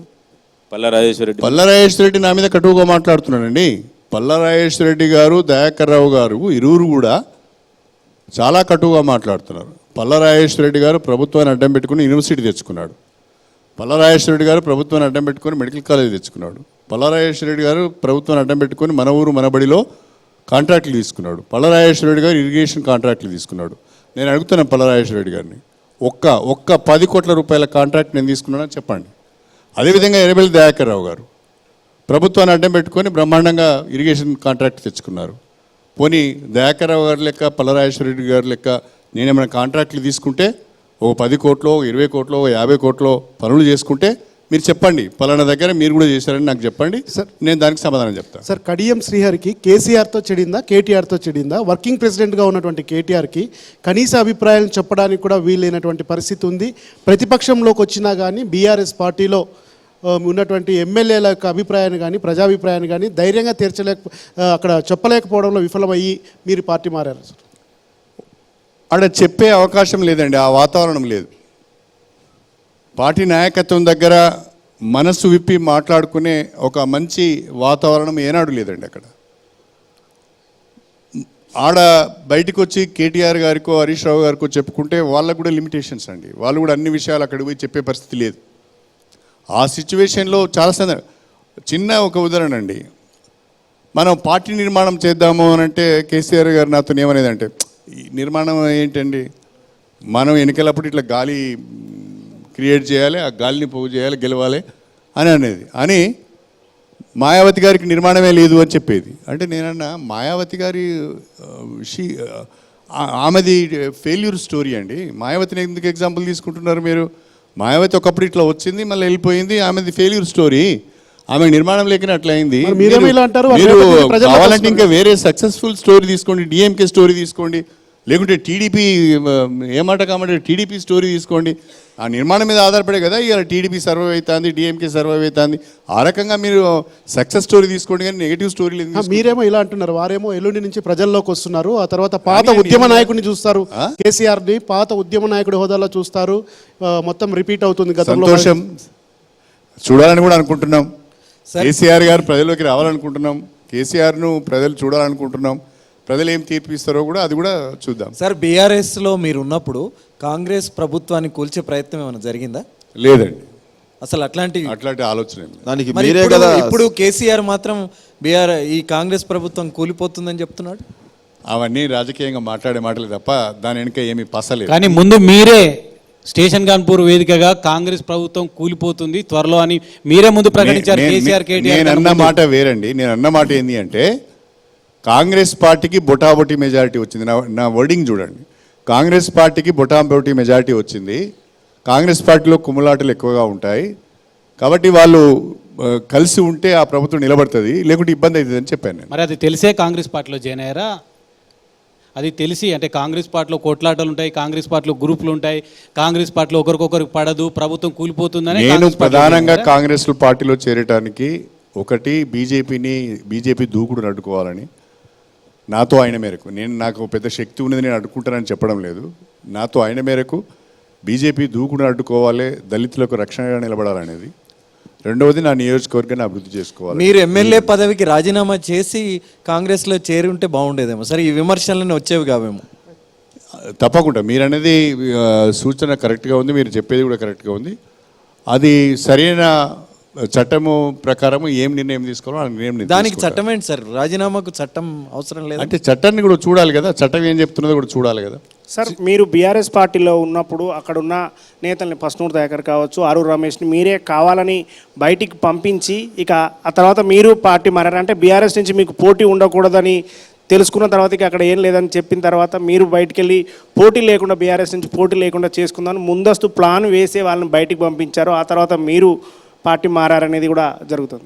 అది ఆ ఆరోపణ సరి అయింది కాదండి. మాకంటే ముందే అరుణ్ రమేష్ బీజేపీతో మాట్లాడుకున్నట్టుగా మాకున్న సమాచారం. అది కూడా మందకృష్ణ ద్వారానే మాట్లాడుకున్నట్టుగా మాకున్న సమాచారం. ఆయన ఆల్రెడీ పోవడానికి నిర్ణయం తీసుకొని మేము అడిగినా కూడా ఆయన పోటీ చేయడానికి ముందుకు రాలేదు. కాబట్టి ఆయన నేను పంపించడం అనేది సరైనది కాదు. సార్, మీకు రాజయ్యకి ఎక్కడ చేడింది సార్? రాజయ్య గారి గురించి నేను ఎంత తక్కువ మాట్లాడితే అంత మంచిది. కానీ ఆ మాజీ సర్పంచ్ నవ్యను రాజయ్య మీదకి ఉసిగొల్పింది మీరే అంటారు? ఎవరైనా ఒక మహిళ, అందులో ఒక అమ్మాయి, షీఈస్ జస్ట్ 30 అనుకుంటా, 30 ఆర్ అరౌండ్ 30-35 ఉంటుంది. ఆమె జీవితాన్ని నాశనం చేసుకొని ఒక రుసిగొల్పితే పోతుంది. అచ్చా, ఇప్పుడు ఎన్నికలు అయిపోయినాయి కదండి, ఎన్నికలు అయిపోయినాయి. నేను బీఆర్ఎస్లో లేను, కాంగ్రెస్ పార్టీలోకి వచ్చాను. ఇప్పుడు ఆమె ఒకవేళ అది వేరే విధంగా జరిగి ఉంటే ఆమె తీసుకొచ్చి చెప్పవచ్చు కదండి నా మీద. సార్, రాజయ్యకి మీకు మాటల యుద్ధం తారాస్థాయికి జరిగింది. నీ గురించి నాకు తెలిసినన్ని విషయాలు ఎవరికి తెలియదు, నేను గనక చెప్తే మీ కుటుంబం అంతా ఆత్మహత్య చేసుకుంటుంది చేసుకోండి. ఆ స్థాయికి మీరు కామెంట్ చేశారు, గుర్తుందా మీకు? ఇప్పుడు మీ మధ్య ఏం వైరం లేకపోతే అంత సీరియస్ కామెంట్స్ ఇప్పుడు ఆయన ఎందుకు చేశారు? రాజయ్య గారు నా మీద వ్యక్తిగత విమర్శలు చేస్తున్నారు. రాజయ్య గారిని చూస్తే ఒక రకంగా నాకు జాలి కూడా వేస్తున్నది. రాజయ్య గారు పార్టీ నుంచి వెళ్ళిపోయారు. నేను పార్టీ మారిన తర్వాత రాజయ్య గారికి టికెట్ ఇస్తారేమో అని అనుకున్నారు. అనుకొని రాజయ్య గారిని పార్టీ సమావేశానికి పిలిచారు. మధ్యకు వచ్చిన తర్వాత కేసీఆర్ గారు నేను ఆయన చూడదలుచుకోలేదు, మీటింగ్ రావద్దని చెప్పాడు. మధ్యలో కూడా ఆపారు ఆయన. ఆయన లేకుండానే బీఆర్ఎస్ అభ్యర్థిని కేసీఆర్ గారు ప్రకటించారు. ఆ తర్వాత మళ్ళా ఆయనను పిలుచుకొని మళ్ళీ పార్టీలో చేర్చుకున్నారు. ఒకవేళ రాజయ్య గారి పైన పార్టీకి కానీ కేసీఆర్ కానీ ప్రేమ ఉంటే నేను వెళ్ళొచ్చిన తర్వాత రాజయ్య గారికి ఎంపీ టికెట్ ఇవ్వచ్చు కదా. రాజయ్య ముఖం కూడా చూడడానికి వీలు లేకుండా మోల్డ్ చేశారు. ప్లీజ్ వినండి. రాజయ్య గారి పైన ప్రేమ ఉంటే రాజయ్య గారికి నేను వెళ్ళొచ్చిన తర్వాత రాజయ్య గారికి టికెట్ ఇవ్వచ్చు కదా. వరంగల్ పార్లమెంటుకు సంబంధం లేని వ్యక్తికి టికెట్ ఇచ్చారు. వరంగల్ పార్లమెంట్కి సంబంధం లేని కరీంనగర్ జిల్లాకు చెందిన వ్యక్తికి టికెట్ ఇచ్చారు. రాజయ్యకి ఎందుకు వేయలేదు? ఇప్పుడు రాజయ్యని ఎందుకు పార్టీలో తీసుకున్నారంటే నన్ను టార్గెట్ చేయడానికి, రాజయ్యను ముందు పెట్టి నన్ను తిట్టించాలని, రాజయ్యను ముందు పెట్టి నా మీద వ్యక్తిగతంగా దాడి చేయించాలని, వ్యక్తిగత క్యారెక్టర్ అసాసినేషన్ చేయాలనే దాంతో రాజయ్యను ముందు పెట్టారు. ఇప్పుడు రాజయ్య ఏం చేస్తున్నాడు? రాజయ్య నన్ను తొక్కుతా అంటున్నాడు, రాజయ్య తొడగొడతాడు, ఇంకోడు పాతాళానికి పోతాడు అంటాడు, ఇంకోతను నన్ను పాకిస్తాన్కి పంపిస్తా అంటున్నాడు. వీళ్ళందరినీ చూస్తుంటే నాకు ఓసారి అనిపిస్తుంది, ఉమ్మడి వరంగల్ జిల్లా ప్రజలు మీ అహంకారాన్ని చూసే కదా పాతాళం దాకా దొక్కిండు. మిమ్మల్ని అందరినీ పాతాళం దాకా దొక్కింది మీ అహంకారాన్ని చూసే కదా. ఇంకా పాతాళంలో ఉన్నారు మీరు ఆల్రెడీ, నన్నేం పాతాళానికి దొక్కుతారు? మీరు వాళ్ళ అహంకారం అంటున్నారు, కానీ కడియం శ్రీహరిని దళిత దొర అంటారు, ఎందుకు సార్? పడని వాళ్ళు అంటారండి చాలా విషయాలు. పడని వారు, ఇప్పుడు నేను కొంత ఆత్మవిశ్వాసంతో పనిచేస్తాను, ఆత్మాభిమానంతో పనిచేస్తాను. ఎవరైనా ఒక నన్ను మాట అంటే నేను పడనండి. వాళ్ళు ఎంత పెద్ద వాళ్ళైనా నేను పడను. అవసరం అనుకుంటే వాళ్ళ దగ్గర కూడా పోను నేను. కాబట్టి నా ఆత్మాభిమానం, నా ఆత్మవిశ్వాసం వాళ్లకు ఇంకో రకంగా కనిపిస్తే నేను చేసేది. సార్, రాజయ్య ముఖం కూడా చూడను అని కేసీఆర్ అనే స్థాయికి తీసుకురావడానికి కారణం కడియం శ్రీహరి నేను కాదు, రాజయ్య గారి పనులు. రాజయ్య గారి చేష్టలు, రాజయ్య గారి పనులు. మీరే కాదండి, మీరే కాదండి ఎన్టీవీలలో ఏసీలు మీరే వేసిలు కదా, అనేక రకాలుగా. ఇప్పుడు మీ ఎన్టీవీ ఒక 5 ఏళ్ళ కిందటిది కనుక తీస్తే రాజయ్య గారి మీద మీరు ఎన్ని ఎపిసోడ్స్ వచ్చినాయో, ఎన్ని ఎపిసోడ్స్ మీరు ఇచ్చిల్లో అవి చూస్తే సరిపోతుందండి, నేను చెప్పవలసిన అవసరం లేదు. రాజయ్య ఒక సవాల్ చేస్తున్నాడు సార్, రాజీనామా చేసిరా తెలుసుకుందాం అంటున్నాడు. ఎవరు ఆయనకంత సీన్ లేదు సార్. ఇందాక ఆయన గురించి పెద్దగా ఆయన గురించి పెద్దగా నేను మాట్లాడను, ఆయన గురించి పెద్దగా పట్టించుకోవాల్సిన అవసరం లేదు. ఆయన బీఆర్ఎస్ పార్టీకి స్టేజ్ ఆర్టిస్ట్గా పనిచేస్తున్నాడు. డయాస్ మీద డ్యాన్సులు చేస్తున్నాడు, డయాస్ మీద తొడలు కొడుతున్నాడు, డయాస్ మీద మీసం తిప్పుతున్నాడు. మనం స్టేజ్ ఆర్టిస్టులను తెచ్చుకుంటాం కదా, గట్ల అయిపోయింది. మా రాజయ్య గారి బ్రతుకు అసెంబ్లీ ఎన్నికల్లో మీకు ఆయన సపోర్ట్ కూడా చేశారు కదా సార్? ఆ? అసెంబ్లీ ఎన్నికల్లో చేయలేదండి, నాకు వ్యతిరేకం చేశారు. చేయలేదా? అస్సలు చేయలేదు సార్. ఇందాక టోటల్గా వ్యతిరేకం చేశారు. ఇందాక మీరు అన్నట్టుగానే స్టేషన్ గన్పూర్ రాజయ్య అంటే ఎవరు గుర్తుపట్టని వాళ్ళు లేరు, చిలిపి స్టేషన్ రాజయ్యనా అని అంటున్నారు. మీరు అనవలసిన మాట అంటలేరు. అంటే ఇంతకు అంటే వస్తున్నది, మీరు మీకేదో సభ్యత అడ్డం వస్తున్నది. మీ ఎన్టీవీలో చూపిస్తా, మీరు ఏమన్నారు చెప్పా తెలుసా మీకు? శిల్పి చేసిన ఇంకో మాట అన్నారు మీరు. అంటే ఏంటి సార్, ఆయన ఊరికే ఉట్టి ప్రచారాలైనా లేకపోతే మీరు దగ్గర నుండి అదంతా నాకు తెలియదు సార్. పార్టీ కడెన్సీ పార్టీలు మీరు అన్నారు, పార్టీలు మారిన వాళ్ళందరినీ వదిలేసి నా వెంటే పడ్డారన్నది అన్న అంశాన్ని మీరు ప్రస్తావిస్తున్నారు. మీరు అనట్లే దాన నాగేంద్ర వెళ్ళారు, తెల్లం వెంకట్రావు వెళ్ళారు, వాళ్ళ విషయాలు విమర్శిస్తున్నారు, డిస్క్వాలిఫికేషన్ అడుగుతున్నారు. కానీ మీరు పోతూ బీఆర్ఎస్ పార్టీ నుంచి ముల్లే సర్దుకొని పోయారన్నదే దాని విషయంలోనే వాళ్ళు కొద్దిగా సీరియస్గా ఉన్నట్టు. చాలా చక్కటి ప్రశ్న అడిగారు. దానికి యాడింగ్ సార్, దాదాపు 10 కోట్ల రూపాయల వరకు మీకు ఎన్నికల ఖర్చు అదే చెప్తున్నానండి. చాలా చక్కటి ప్రశ్న, రిలవెంట్ ప్రశ్న అడిగారు. ఇది కూడా సోషల్ మీడియాలో కావాలని నా మీద చేస్తున్నారు. కేసీఆర్ గారు అంటే నాకు గౌరవం. రెండవది, కేసీఆర్ గారికి అమితమైన భక్తి, దేవుని మీద నమ్మకం ఎక్కువ ఆయనకు. కేసీఆర్ కనుక కడియం కావ్యని అభ్యర్థిగా ప్రకటించిన తర్వాత ఎన్నికల ఖర్చు కొరకు నేను డబ్బులు ఇచ్చాను అని కనుక చెప్తే, మా అభ్యర్థిని, నేను ఇంతకుముందు చెప్పినట్టు అభ్యర్థిని విరమింపజేస్తాను, ఆయన క్షమాపణ చెప్పి నేను కూడా ఎమ్మెల్యే పదవికి రాజీనామా చేస్తాను. ప్రకటించిన ముందు కానీ ప్రకటించిన తర్వాత కానీ, ప్రకటించడానికి ముందు కానీ ప్రకటించిన తర్వాత కానీ, నాట్ ఓన్లీ కేసీఆర్, హరీష్ రావు గారు ఇచ్చిన, కేటీఆర్ ఇచ్చిన, ఇంకెవరు, దయాకర్ రావు ఇచ్చిన, పలరాజేశ్వరుడు ఇచ్చిన, ఎవ్వరు నాకు ఒక 10 లక్షల రూపాయలు ఎన్నికల ఖర్చు కింద ఇచ్చినా నేను మా అమ్మాయిని విరమింపజేస్తాను, నేను ఎమ్మెల్యే పదవికి రాజీనామా చేస్తాను. ఇంత చండాలపు నీచమైన మాటలు ఎందుకు మాట్లాడతారండి? కేసీఆర్ స్థాయికి, కేటీఆర్ స్థాయికి, హరీష్ రావు గారి స్థాయికి ఇవి మంచిది కాదు. ఇవి మీకు శోభనీయాయి. పిచ్చి పిచ్చిగా మాట్లాడకండి, మీ గౌరవాన్ని కాపాడుకోండి. బీఆర్ఎస్ పార్టీ నుంచి గెలిచి ఇప్పుడు బీఆర్ఎస్ పార్టీని తిడుతున్నారు. ఆ బీఆర్ఎస్ పార్టీ ఎమ్మెల్యే పదవిని వదులుకొని మీరు తిట్టచ్చు కదా అని అడుగుతున్నారు. బీఆర్ఎస్ పార్టీ ఇచ్చిన ఎమ్మెల్యే పదవిని వదిలేసుకొని ఆ పార్టీ మీద విమర్శలు చేసుకుంటే బాగుంటుంది అని. తప్పకుండా అది సమయం వచ్చినప్పుడు నిర్ణయం ఉంటుంది. కడియం శ్రీహరి గారు, మిమ్మల్ని రాజకీయంగా విమర్శించాలంటే కొంత వెనక ముందు ఆలోచిస్తారు. అంటే మీ నోటి నుంచి వచ్చే మాటలుగా వచ్చింది. బీఆర్ఎస్లో రెచ్చగొట్టేది మీరు రెచ్చగొట్టిన తర్వాత ఆ స్థాయిలో నేను సమాధానం చెప్పలేకపోతే నేను డిఫెన్స్లో ఉన్నట్లు లెక్క. అంటే మీరు రెచ్చగొడతారు, మీరు ఇష్టం అడుగుతారు, నేనేమో మీకు భయపడి నోరు మూసుకుంటారా? Sir, never. కడియం శ్రీహరి గారిని ఎవరైనా విమర్శించాలంటే, నువ్వు ఎవరైనా కానీ I will not tolerate. Kadiyam శ్రీహరిని ఎవరైనా విమర్శించాలంటే ఆచితూచి విమర్శలు చేస్తారు. కానీ మీరు కూడా కానీ మీరు బీఆర్ఎస్లో గెలిచి కాంగ్రెస్లో చేరిన తర్వాత చాలా మంది నుంచి మీరు విమర్శలు ఎదుర్కోవాల్సి వచ్చింది. అప్పుడు మీ ఫీలింగ్ ఏంటి సార్? అట్లా ఎప్పుడు నన్ను అనని వాళ్ళు ఇప్పుడు అంటున్నారు అనే మూర్తి రాలేదు? చారి గారు వాళ్ళు చేసే విమర్శలన్నీ చూస్తుంటే కొంత బాధ కూడా కలుగుతున్నది, మనసు కూడా కొంత గాయమైనట్టు అనిపిస్తున్నది. వాళ్ళు చేసే అభివృద్ధి గురించి మాట్లాడకుండా, వాళ్ళ పార్టీ విధానాల గురించి మాట్లాడకుండా వ్యక్తిగత విషయాలు మాట్లాడుతున్నారు అంటే వాళ్ళకి చెప్పుకోవడానికి ఏం లేదు. ఒకటి. రెండోది, నా మీద అక్కసు కావచ్చు, నా మీద అసహనం కావచ్చు, అవకాశాలు శ్రీహరి గారికే వస్తున్నాయనే బాధ కూడా కావచ్చు. ఆ బాధలో వాళ్ళు ఏం మాట్లాడుతున్నారో వాళ్ళకే తెలియడం లేదు, సహనాన్ని కోల్పోతున్నారు. రాజకీయ పార్టీలు కానీ రాజకీయ నాయకులు కానీ ఒక లైన్ దాటి మాట్లాడడం మంచిది కాదు. దాన్ని ప్రచారం చేయడం కూడా మీడియా కరెక్ట్ కాదు. శ్రీహరి గారు, ఇప్పుడు నేను చూస్తున్నానండి, ఎడిట్ కూడా చేస్తలేరు కొన్ని మాటలను. కానీ జర్నలిజం కూడా కొన్ని వాల్యూస్ ఉన్నాయి. నేను ఒకరిని ఒక బూత్ మాట అంట, లేకుంటే ఇంకేదో మాట్లాడుతూ దాన్ని మనం ప్రసారం చేయొచ్చా లేదా అనేది కూడా చూడాలండి. ఏది పడితే అదే మనం మాట్లాడుతున్నాము, ఏది పడితే అదే మనం వాళ్ళు ఇంకా రెచ్చిపోయి మీరు ప్రసారం చేస్తున్నారు కాబట్టి రెచ్చిపోయి మాట్లాడుతున్నారు. రాఘవేంద్ర గారు, మీ ప్రశ్న. శ్రీహరి గారు, అదే మీరు పార్టీని విడిచి వెళ్లే ముందు ఏదైతే ఇంతకుముందు అన్నామో మూటేముల సర్దుకొని పోయారని టీఆర్ఎస్ బీఆర్ఎస్ పదే అంటుంది.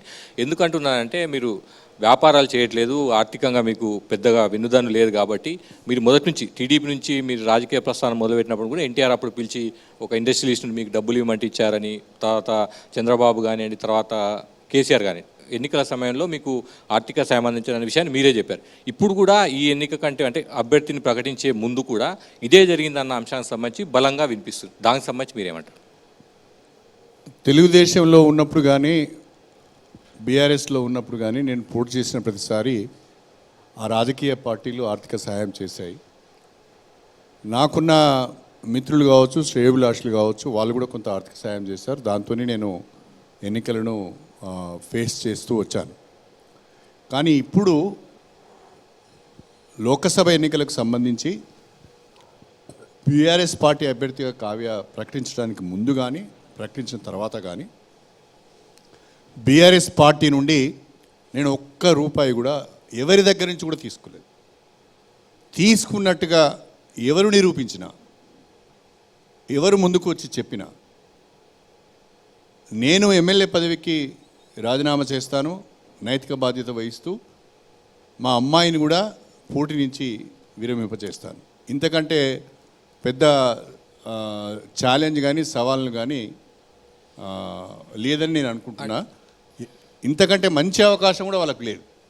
నా ప్రత్యర్థులకు కూడా, నా మీద విమర్శలు చేసే మా ప్రత్యర్థులకు కూడా నేను ఒక మంచి అవకాశం ఇస్తున్నా, ఓపెన్ ఛాలెంజ్ చేస్తున్నా.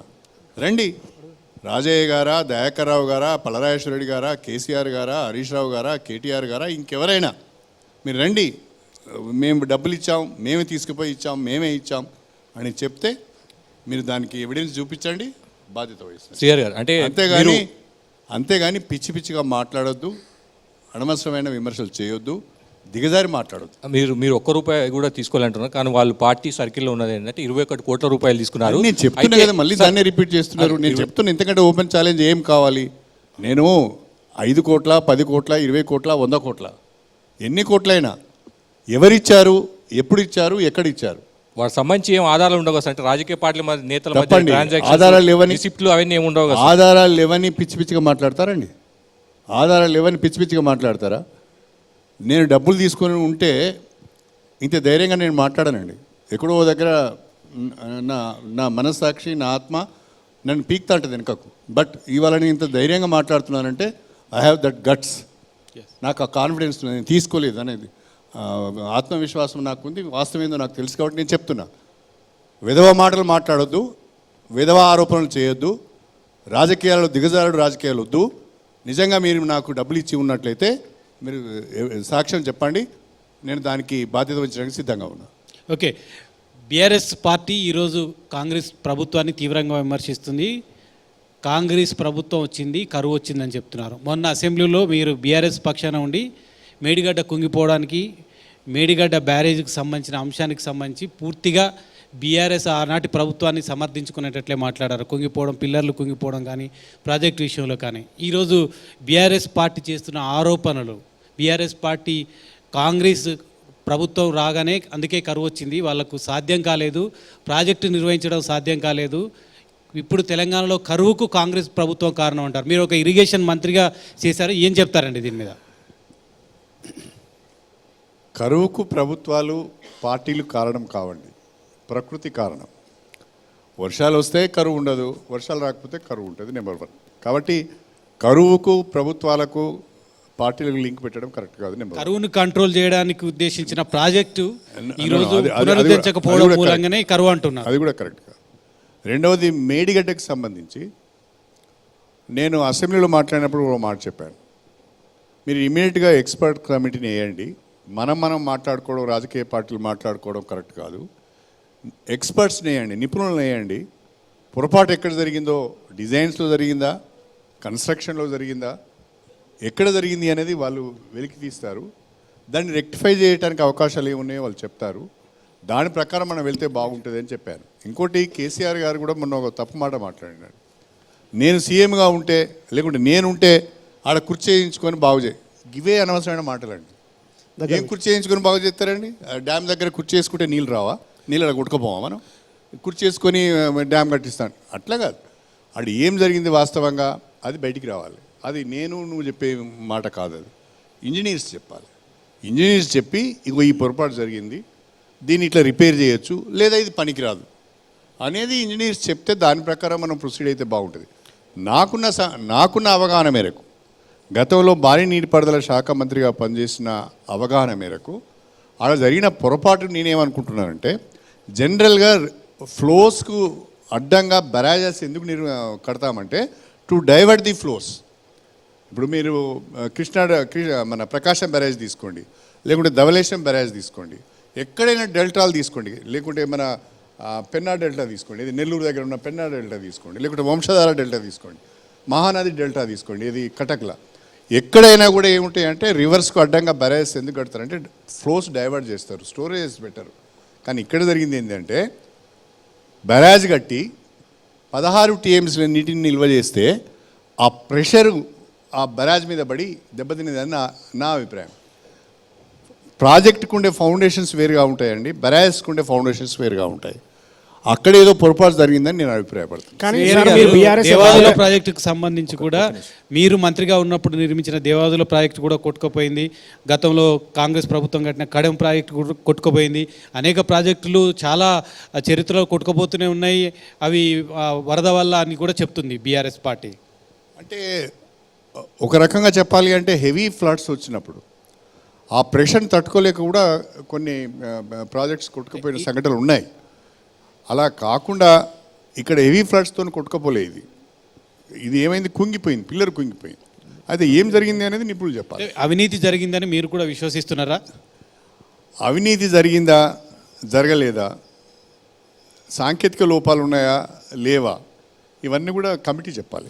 కానీ సార్ మీరు బీఆర్ఎస్ ఎమ్మెల్యేల బృందం అక్కడికి వెళ్ళిన సందర్భంలో మీరే పవర్ పాయింట్ ప్రజెంటేషన్ కూడా చేశారు. మేడిగడ్డ బ్యారేజ్ దగ్గరే ఉండి ఇది ఇప్పుడున్న కాంగ్రెస్ ప్రభుత్వం కావాలనే దాన్ని రిపేర్ చేయట్లేదు, ఇది చేయొచ్చు అనేది మీరు పవర్ పాయింట్ ప్రజెంటేషన్ ద్వారా మొత్తం నేనేం చెప్పానంటే ఏ 3 పిల్లర్స్ అయితే కుంగినాయో వాటి ఎదురుగా ఒక కాపర్ డ్యామ్ కట్టి వాటర్ను కొంత మేరకు స్టోరేజ్ చేసి దాన్ని లిఫ్ట్ చేసుకునే అవకాశం ఉన్నది, ఆ ప్రయత్నం చేయాలని చెప్పాను, అంతే. ఇప్పుడు కాంగ్రెస్ పార్టీలోకి వచ్చారు, ఇక్కడ మరి ఆ విధంగా రిపేర్ చేసే విధంగా కాపర్ డ్యామ్ కట్టే విధంగా మీరు ఏమైనా ఇనిషియేట్ చేసి చెప్తున్నారు ముఖ్యమంత్రి గారి దృష్టికి తీసుకెళ్ళారు? అభిప్రాయం ఆల్రెడీ చెప్పాను, చెప్తాను కూడా. కాళేశ్వరం ప్రాజెక్టు నిజంగా తెలంగాణకు లాభమా నష్టమా? ఆ వివరాల్లోకి వెళ్తే అది ఎకనామికల్గా వైబుల్ కాదు సార్. బట్ గ్రౌండ్ వాటర్ను పెంపొందించుకోవడానికి లేదా స్టోరేజ్ని పెట్టుకోవడానికి ఉపయోగపడుతుంది అనుకుంటే అది వేరే విషయం. కాస్ట్ పరంగా చూస్తే ఎకనామికల్గా వైబుల్. ఎందుకు మీరు అబ్జెక్షన్ చెప్పలేదు సార్ అప్పుడు? నేను ఎట్లా అబ్జెక్షన్ చెప్తాను? ఆయన ఎవరి మాట విన్నాడని, ఆయన ఎవరి మాట విన్నారని నేను అబ్జెక్షన్ చెప్తాను, వింటే కదా. కానీ కడియం శ్రీహరి గారు మాట విన్నప్పుడు పార్టీలో కొనసాగినందుకు అప్పుడు రాజకీయాల నుంచి తప్పుకోవాలి. ఇవన్నీ మీరు చెప్తారులేండి, బాగానే. కాదు సార్, మీరు సీనియర్ 40 ఏళ్ళ నుంచి రాజకీయాల్లో ఉన్నారు కదా, పార్టీ మారిన ప్రతి నాయకుడు కూడా పార్టీ మారగానే అప్పటిదాకా ఉన్న పార్టీలో ఉన్న అవలక్షణాలు చండాలం అంతా కనిపిస్తూ ఉంటుంది. ఎందుకని అంటారు? కనిపిస్తుంది అంటే అంతకుముందు కూడా కనిపిస్తుందండి, అంతకుముందు కూడా పార్టీలో ఏం జరుగుతుందో తెలుస్తుంది. కానీ ఆ పార్టీలో ఉండి అవన్నీ చెప్పడానికి వీలు కాదు. స్వార్థంతో అలాగే ఉండిపోతాం, అంతే కదా. అధికారం కోసం అలాగే ఉండిపోతాం. అధికారం కోసం అని కాదు, పార్టీ క్రమశిక్షణ కట్టుబడి కూడా నోరు మూసుకోవాల్సి వస్తుంది. కానీ ఈ పార్టీ మారిన తర్వాత ఇన్ని విమర్శలు తప్పకుండా చెప్పవలసి వస్తుంది కదా, తప్పకుండా చెప్పవలసి వస్తుంది. శ్రీహరి గారు తెలియక తప్పు చేస్తే వేరు. మీకు కేసీఆర్ గారి గురించి తెలుసు, తెలుగుదేశం పార్టీలో కలిసి పనిచేశారు, ఆయన వ్యక్తిత్వం తెలుసు, ఆయన ఎట్లా వ్యవహరిస్తారో తెలుసు, ఆయన రాజకీయ పార్టీని ఎట్లా నడుపుతాడో తెలిసి కూడా ఆయన పార్టీలో చేరారు. ఇప్పుడు ఆయన నా మాట వినలేదు అంటున్నారు. ఇప్పుడు ఇందులో కాంగ్రెస్ పార్టీలో గ్రూపులు ఉన్నాయి, తగాదాలు ఉన్నాయి, కోట్లాడుకుంటారని చెప్తున్నారు. మళ్ళీ ఈ పార్టీలో చేరారు, మళ్ళీ రేపు ఇంకొక పార్టీలోకి వెళ్ళి ఇదే చెప్తారా? ఇక నేను మళ్ళీ పోటీ చేసేది లేదు, ఇంకోసారి పార్టీ మారేది లేదు. అంటే పార్టీ మారిన సమయంలో మీరు ఈ విధంగా శరాగతమైన బాణాలను ఎదుర్కొంటున్నారు. అది మీ బిడ్డ కోసమని కొంతమంది, మీకోసమని కొంతమంది అంటున్నారు. బాధ అనిపించింది అసలు ఈ పార్టీ మారడమే, లేకపోతే మా బిడ్డకు సీటే తీసుకోకపోతే ఈ సమస్యలన్నీ వచ్చేవి కాదు, నేను ఇన్ని సమాధానాలు చెప్పుకోవాల్సి వచ్చేది కాదని. నేను రాజకీయాలలో ఉన్నప్పుడు లేదా ఒక పదవిలో ఉన్నప్పుడు రాజకీయంగా ఒక నిర్ణయం తీసుకున్నప్పుడు విమర్శలు అనేవి వస్తాయి, దాన్ని ఫేస్ చేయడానికి నేను సిద్ధంగా ఉన్నా. నెంబర్ 1.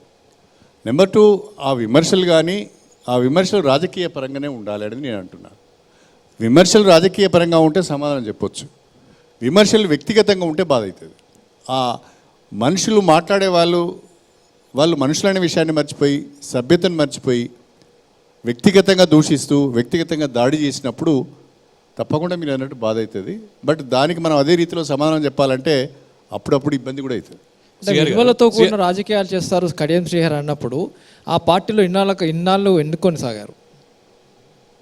విలువలతో కూడిన రాజకీయాలు చేస్తాడు కడియం శ్రీహరి అన్నప్పుడు ఆ పార్టీలో ఇన్నాళ్ళు ఎందుకు? విలువలు అనే గొప్ప పదాన్ని నేను వాడను, కానీ ఇవాళ రాజకీయ వ్యవస్థలో రాజకీయ పార్టీలలో విలువలు ఎక్కడున్నాయండి? ఇక మనం దాని గురించి మాట్లాడుకుంటే అదో పెద్ద గ్రంథం అయిపోతుంది. విలువల గురించి కాదు, కానీ నా మటుకు నేను కొన్ని పరిమితులకు లోబడి పనిచేశాను. సార్, వరంగల్ పార్లమెంట్ ఎన్నికల సందర్భంలో కావ్య గెలుపు అవకాశాలు ఎలా ఉన్నాయి? ఒకటి, ఎందుకంటే రాత్రి బీఆర్ఎస్కు డోకా ఇచ్చి బయటకు వచ్చినటువంటి నేపథ్యంలో కేసీఆర్ మిమ్మల్ని ఎలాగైనా ఓడించాలన్నటువంటి ఒక కంకణం కట్టుకుంటారు. వాళ్ళు గెలవకపోయినా కానీ బీజేపీకి సపోర్ట్ చేయాలన్నటువంటి ఒక అంతర్గతమైనటువంటి ఒప్పందం కుదురుతుంది. సో ఈ సందర్భంలో ముగ్గురు బీఆర్ఎస్ నుంచి వచ్చినటువంటి వాళ్ళే, సుధీర్ కావచ్చు, మీరు కావచ్చు, తర్వాత తను ఆరూరు రమేష్ కూడా కావచ్చు. ఈ సందర్భంలో మీరు ఎంత గట్టిగా గెలుస్తారని అనుకుంటున్నారు? ఎందుకంటే కాంగ్రెస్కి రాత్రి పారాషూట్ లీడర్గా బీఆర్ఎస్ నుంచి వెళ్ళినటువంటి నేపథ్యంలో అక్కడ వాళ్ళు మీకు ఎందుకు సపోర్ట్ చేయాలి సార్? వరంగల్ పార్లమెంట్ పరిధిలో కాంగ్రెస్ పార్టీ బలంగా ఉంది. వరంగల్ పార్లమెంట్ పరిధిలో ఉన్న ఎమ్మెల్యేలందరూ కూడా కడియం కావ్య అభ్యర్థిత్వానికి అన్ని రకాలుగా సహకరిస్తున్నారు. అన్ని నియోజకవర్గాలలో విస్తృత స్థాయి సమావేశాలు అయినాయి. కార్యకర్తల నుంచి కూడా మంచి రెస్పాన్స్ లభించింది. 100% వరంగల్ పార్లమెంట్ నుంచి కాంగ్రెస్ పార్టీ అభ్యర్థి డాక్టర్ కడియం కావ్య గెలుస్తుందనే పరిపూర్ణమైన విశ్వాసం నాకుంది. కేసీఆర్ గారు వచ్చి ఓడించే అంత సీన్ లేదండి. కేసీఆర్ గారు ఓడించేటోడైతే ఆయనదే ప్రభుత్వం వచ్చేది కదా. మొన్న ఆయనదే ప్రభుత్వం వచ్చేది కదా. కేసీఆరే గెలవలేని పరిస్థితుల్లో కామారెడ్డిలో కేసీఆర్ గారికి ఓడించేంత సీన్ ఎక్కడ ఉంటుందండి? కేసీఆర్ చెప్పగానే ప్రజలందరూ మూకుమ్మడిగా పోయి ఓట్లేస్తారా? ఆ పరిస్థితి ఉంటే బీఆర్ఎస్ క్యాడర్ని బీజేపీకి ఓటేయమని చెప్పొచ్చు కదా. ఎవరు? కేసీఆర్ వాళ్ళు ఆయన బీజేపీకి ఓటేయమని చెప్తే ఆయన సమాధానం ఇలాంటి బయటికి రాకపోయినా కానీ మిమ్మల్ని ఓడించడానికి బీఆర్ఎస్ పార్టీ వాళ్ళు బీజేపీకి ఓటేయమని కనుక కేసీఆర్ చెప్తే ఆయన రాజకీయ సమాధి ఆయన కట్టుకున్నట్టే. సార్, సీఎం రేవంత్ రెడ్డి ఇలాంటి స్టేట్మెంటే ఇచ్చారు. బీఆర్ఎస్ బీజేపీకి ఓట్ షేర్ని తన క్యాడర్ అందరినీ కూడా సుఫారీ తీసుకుంది బీజేపీ దగ్గర బీఆర్ఎస్ అని చెప్పి కామెంట్ చేశారు 5 నియోజకవర్గాల్లో. ఆ వివరాలు నాకు తెలియదు. నిజంగానే అలాంటి ఎత్తుగడ ఉంటుందా సార్? కేసీఆర్ దగ్గర మీరు దగ్గర నుంచి చూశారు కదా కేసీఆర్. నాకు ఆ వివరాలు తెలియదు. మీ వల్ల రేవంత్ రెడ్డి కూడా మాట పడుతున్నట్టున్నాడు సార్. మీ వల్ల రేవంత్ రెడ్డి కూడా మాట పడుతున్నట్టున్నాడు. నా వల్ల ముఖ్యమంత్రి గారు మాట పడొద్దు అనేదే నాకు ఉంటుంది. కాకపోతే నిర్ణయం చేసింది కాంగ్రెస్ పార్టీ, సీట్లు ఇచ్చింది కాంగ్రెస్ పార్టీ. ఆ సీట్లు ఇచ్చే విషయంలో నిర్ణయం చేసిన విషయంలో నేను నిమిత్త మాత్రం. మీ జిల్లాకు సంబంధించి మీ నియోజకవర్గానికి పక్కనున్న పొన్నాల లక్ష్మయ్య పార్టీ మారినప్పుడు 82 ఏళ్ల వయసులో ఏం సాగు వచ్చింది ఆయనకి? కాంగ్రెస్ పార్టీ అన్నీ ఇచ్చింది, పిసిసి పదవి ఇచ్చింది, సీట్ ఇచ్చింది, 50,000 40,000 ఊడిపోయాడు ఆయన అని అన్నారు. 72 ఏళ్ల వయసులో కడియం శ్రీహరిని చేర్చుకున్నప్పుడు రేవంత్ రెడ్డి ఏం చెప్తాడు దీనికి సమాధానం? డిప్యూటీ సీఎం పదవి ఇచ్చింది, ఎంపీ చేసింది బీఆర్ఎస్, దాన్ని వదిలించాడు. రాజకీయ పార్టీలకు ఎన్నికల సమయంలో ఎవరి వ్యూహాలు వాళ్ళకు ఉంటాయి. అవన్నీ చెప్పి చేయరు. ఎందుకు చేశారనేది మీకు తర్వాత తెలుస్తుంది. రూల్స్ ఏమీ లేవు. ఏమున్నాయి రూల్స్? అంతే. ఎవరి విజయం కొరకు ఎవరు వేసే ఎత్తుగడలు వాళ్ళకు ఉంటాయి, ఎవరి వ్యూహాలు వాళ్ళకు ఉంటాయి. ఆ వ్యూహాల ప్రకారము ఇవన్నీ కూడా ఇంప్లిమెంట్ చేస్తుంటారు. సార్, మొన్న ఒక ప్రెస్ మీట్లో పాలకుర్తిలో మాట్లాడుతూ మీరు మీటింగ్ అనుకుంటా, యశస్విని రెడ్డిని చూసి నేర్చుకో, సిగ్గు లేకుండా మాట్లాడుతున్నాను అని ఎర్రబెల్లిని ఉద్దేశించారు. అంటే ఓడిపోతే సిగ్గు ఉండొద్దా సార్? అలా కాదండి. ఇప్పుడు దయాకర్ రావు గారు కలిసే ఉన్నామండి. నిన్నటి వరకు కలిసే ఉన్నాము. తెల్లారి వరకే కలిసి ఉన్నప్పుడు ఆయన ఇచ్చిన స్టేట్మెంట్లు చూడండి. అసెంబ్లీ సాక్షిగా 1-2 సార్లు మాట్లాడాడు. కడియం శ్రీహరి గారు ఆనెస్ట్, కడియం శ్రీహరి గారు గుడ్ అడ్మినిస్ట్రేటర్, కడియం శ్రీహరి గారు అనుభవశీలి అని చెప్పి ఎవరు మాట్లాడినలో? దయాకర్ రావు మాట్లాడు. మారంగానే ఇవన్నీ మారిపోతాయా? అంటే దయాకర్ రావు గారు ఒక 50,000 ఓట్ల తేడాతో ఓడిపోయిందంటే ఆయన అహంకారం ప్రజలపైన ఎంత ప్రభావం చూపించిందో అర్థమవుతుంది. కాబట్టి నేను ఇప్పుడు కూడా చెప్తున్నా దయాకర్ రావు గారికి, అహంకారం మానుకో, వ్యక్తిగత విమర్శలు మానుకో. రాజకీయంగా ఉంటే మాట్లాడుకుందాం, చూసుకుందాం, కానీ వ్యక్తిగత విమర్శలకు ఆ స్థాయి 6 సార్లు నేను గెలిచినని చెప్పుకునే వ్యక్తి ఒక చిన్న అమ్మాయి, మనవరాలు ఏజ్ ఉన్న అమ్మాయి చేతిలో దారుణంగా దెబ్బతిని ఇంకా అహంకారం వదిలిపెట్టకుండా మాట్లాడుతూ ఉంటే మరి దానికి సరే, సమాధానం ఎర్రబెల్లి దయాకర్ రావు పక్కవారిని ఎప్పుడు మోసం చేస్తుంటారు. మీరు ఇప్పుడు మీకు అనుభవము, గతంలో ఇప్పుడు సీఎం రేవంత్ రెడ్డిగా ఉన్నటువంటి రేవంత్ రెడ్డి కూడా కొన్నిసార్లు సందర్భాల్లో కామెంట్ చేశారు. కాదండి, టీడీపీలో ఉండి బీఆర్ఎస్ కి సుపారీ ఇచ్చాడు అని. పార్టీ కడియం శ్రీహరి పార్టీ మారిండు, కడియం శ్రీహరి పార్టీ మారిండు అని అంటాను కదా. ఎవరు పార్టీ మారలేదండి? కేసీఆర్ పార్టీ మారలేదా? దయాకర్ రావు పార్టీ మారలేదా? ఎవరు పార్టీ మారలేదు? దయాకర్ రావు పార్టీ మారినది మామూలు విషయం కాదండి. నేనేమో ఎన్నికలకు ముందు వచ్చిన, కానీ మొత్తము తెలుగుదేశం పార్టీని అంతా నాశనం చేసి ఎమ్మెల్యేలందరినీ తీసుకొచ్చి ఇక్కడ చేర్చింది దయాకర్ రావు కదా. అంటే టీడీపీలో ఉండి నేను ఒక మాట చెప్పేటప్పుడు దానికి ఏ మేరకు మనము సమర్థించుకుంటాం అనేది కూడా చాలా ముఖ్యం కదా. టీడీపీలో పార్టీ మారనోడు మాట్లాడితే విమర్శిస్తే అర్థం ఉన్నది. అందరు పార్టీ మారినోళ్ళే కదా. రాజయ్య మారే, అరుణ్ రమేష్ మారే, దయాకర్ రావు మారే, కేసీఆర్ మారే, ఇక మారనోడు ఎవడండి దీంట్లో? టీడీపీలో ఉండి ఎర్రబెల్లి దయాకర్ రావు బీఆర్ఎస్కి అక్కడ ఏం జరుగుతుంది, అక్కడ ఎవరు ఆపరేషన్ చేస్తున్నారు, ఏంటి అనే వివరాలు చెప్పారని చెప్తారు. అప్పుడప్పుడు రేవంత్ రెడ్డి చెప్తుంటారు. అది నిజమేనా సార్? నాకు తెలియదు సార్. రాష్ట్ర వ్యాప్తంగా ఇప్పుడు ఫోన్ ట్యాపింగ్ మీద చర్చ జరుగుతుంది.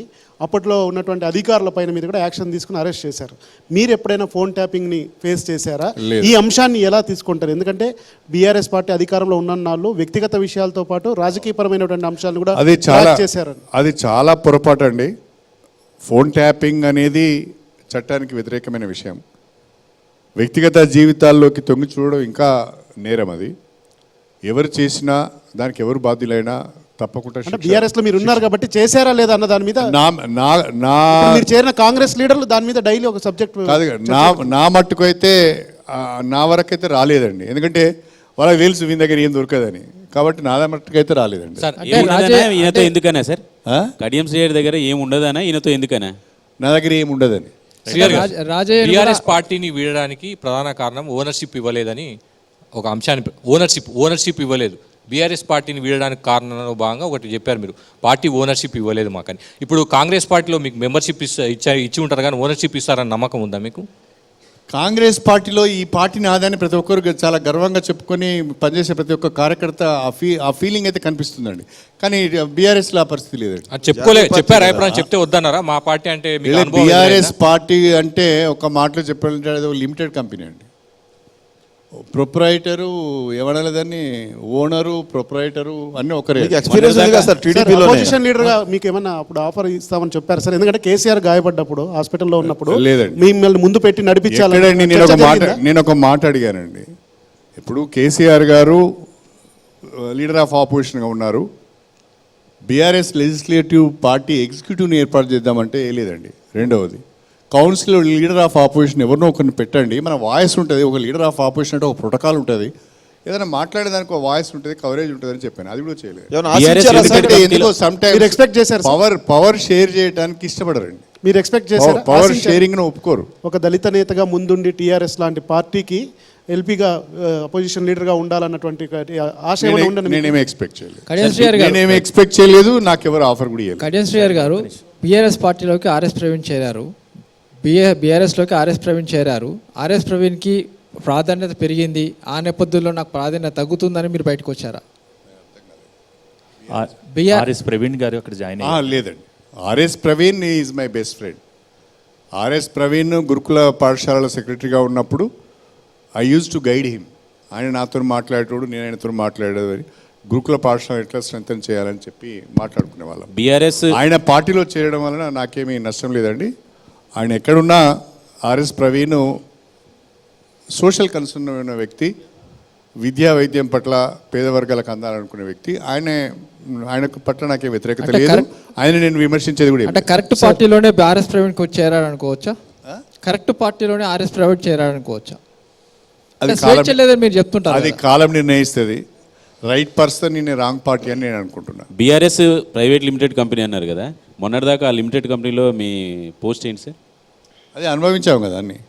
అంటే ఒక రకంగా ఏమి అంతర్గత ప్రజాస్వామ్యం లేదు, ఎవరి అభిప్రాయాలు తీసుకునే లేదు, ఎవరిని గౌరవించేది లేదు, ఎవరికి అపాయింట్మెంట్ ఇచ్చేది లేదు.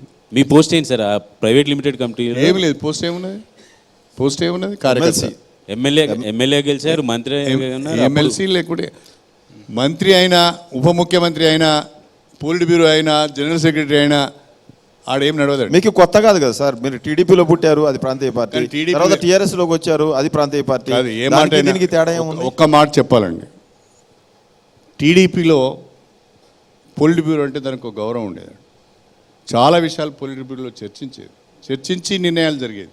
సరే, నిర్ణయాలు చంద్రబాబు సొంతంగా తీసుకునేదా లేకుంటే మేము చెప్పేది విధా తర్వాత.